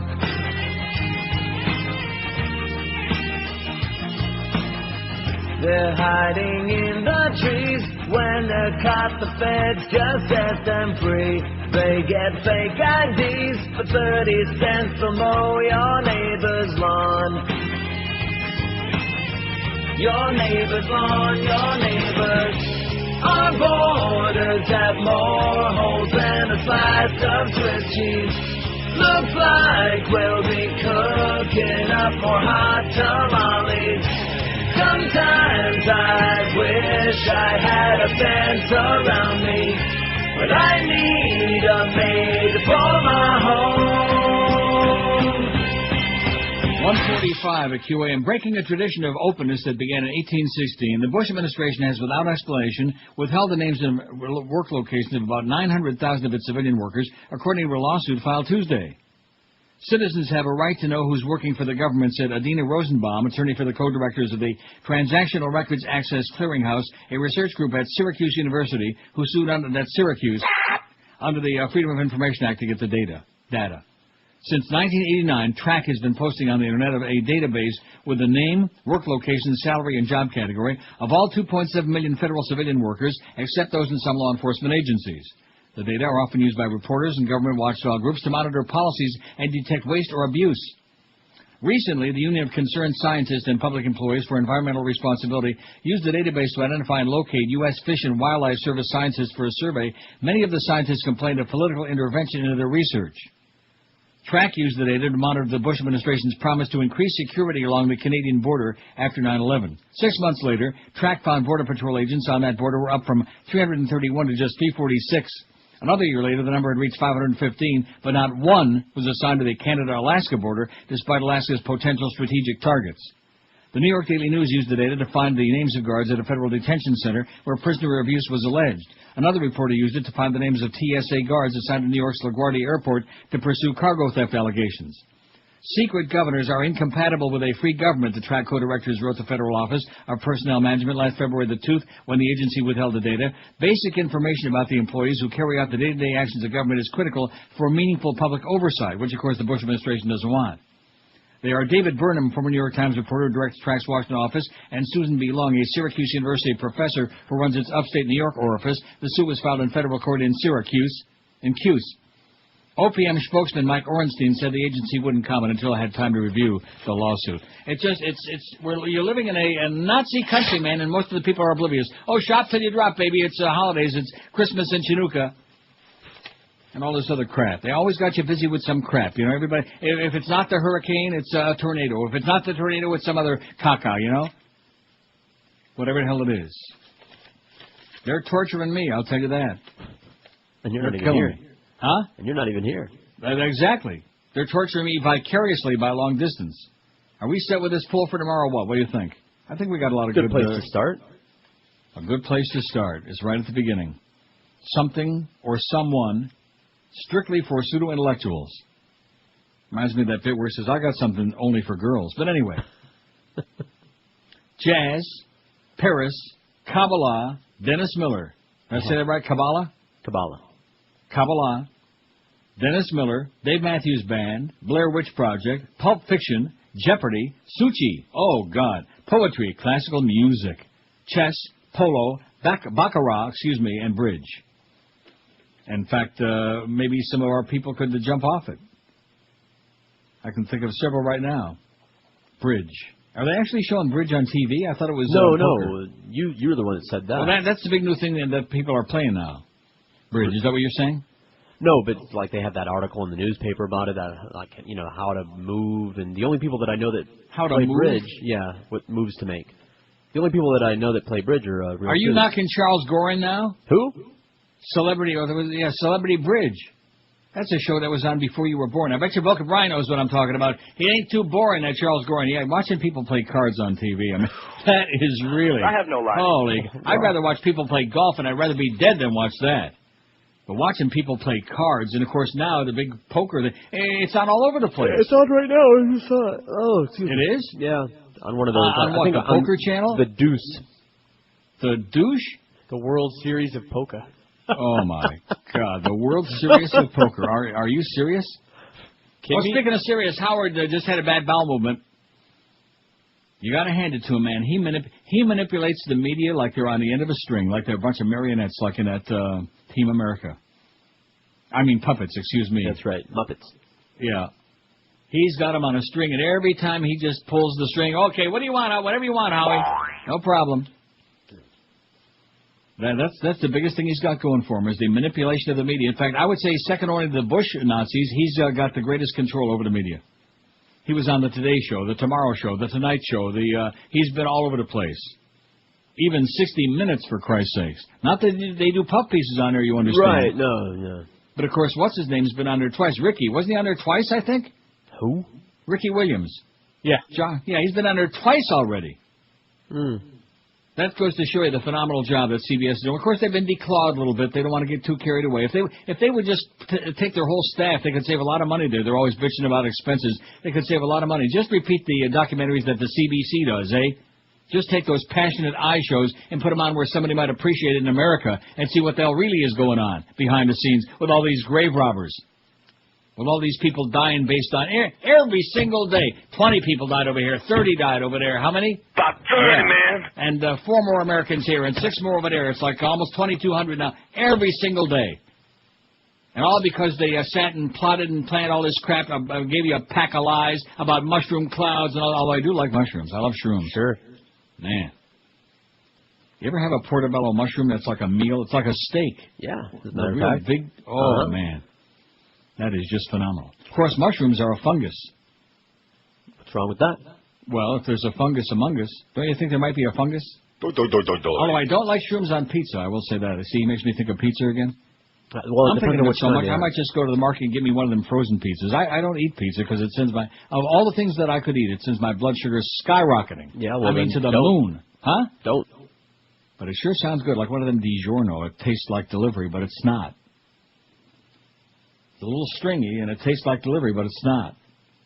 How many, and I know you're going to start with that crap again, you know. What? That whole pick and chew business. 1171, we got almost 1,200 votes on the poll. We don't need, any particular number. It's just nice that there was no pressure today. Wasn't that good? We just eased on up there, and I'm going to leave this on for a while because I think that the bombing of the nuclear weapons, nuking Japan's only got 2 votes. See, that should be zooming toward the top already. The internment camps has got 17, but I think that those people, at least some of them came out alive, as grotesque as their experience might have been, as opposed to the people who got eviscerated when we dropped the A-bomb on Hiroshima and Nagasaki. We gave the old wind sake to Nagasaki, baby. That'll teach those Japs a lesson, we right? told them not to mess with us. Yeah, we told that freaking Hirohito, don't be messing with us, okay, your mama. And that's why the Chinese look so good and the Japs not so good anymore after the bomb. This is Neil Rogers. This is 560 in front of you now, 2 years later, and say, it took me a little while, I'm a little slow learner, but, Neil, I apologize. It's radio. You are the truth. Absolutely. Mohammed David is on another here. I am here, and you are... Damn it, I can't say it anymore. They took that from me. Thanks in no small part to that midday show guy. Who, Boca? Yeah, that's the guy. Whoever the hell that is. You met him. I did? Yes, out in the hallway. I don't know whatever.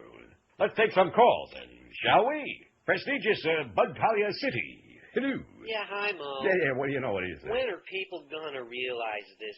This is a sports show and nothing else. Absolutely. Nothing exists outside the gay world of sports. Yeah, and by the way, they paid me to ogle and admire men. This here is a show for men, about men, like smelly bears and chaps. You stole the pizza? Huh? You stole the pizza? I did not take no pizza. You stole the pizza? Don't be ridiculous. You stole the pizza? I don't know what you're talking about. Stole the pizza? I didn't steal no pizza. Stole the pizza? No, I did not steal no pizza. Stole the pizza? Now, see here. I ain't no pie burglar. Stole the pizza? I did not steal Stole the pizza? I only had one slice. Well, okay. So it was a whole pie. Who cares? Those bums had no power. I was hungry. I sacrificed a lot, too, you know. There was no Dr. Brown. Just don't taste the same without the Dr. Browns. Screw this. As that Murrow once said, good night, and kiss my ass. Anyway, speaking of kiss my ass, the Sun Sentinel jumped the gun a little bit because I noticed now they changed the story. The House approved it, like 110 to 8, and the Senate will approve, I'm sure, but it isn't like 100% final on the slots bill. Aha. So all of a sudden they did like a little update, like, it's done, but it's not quite exactly done.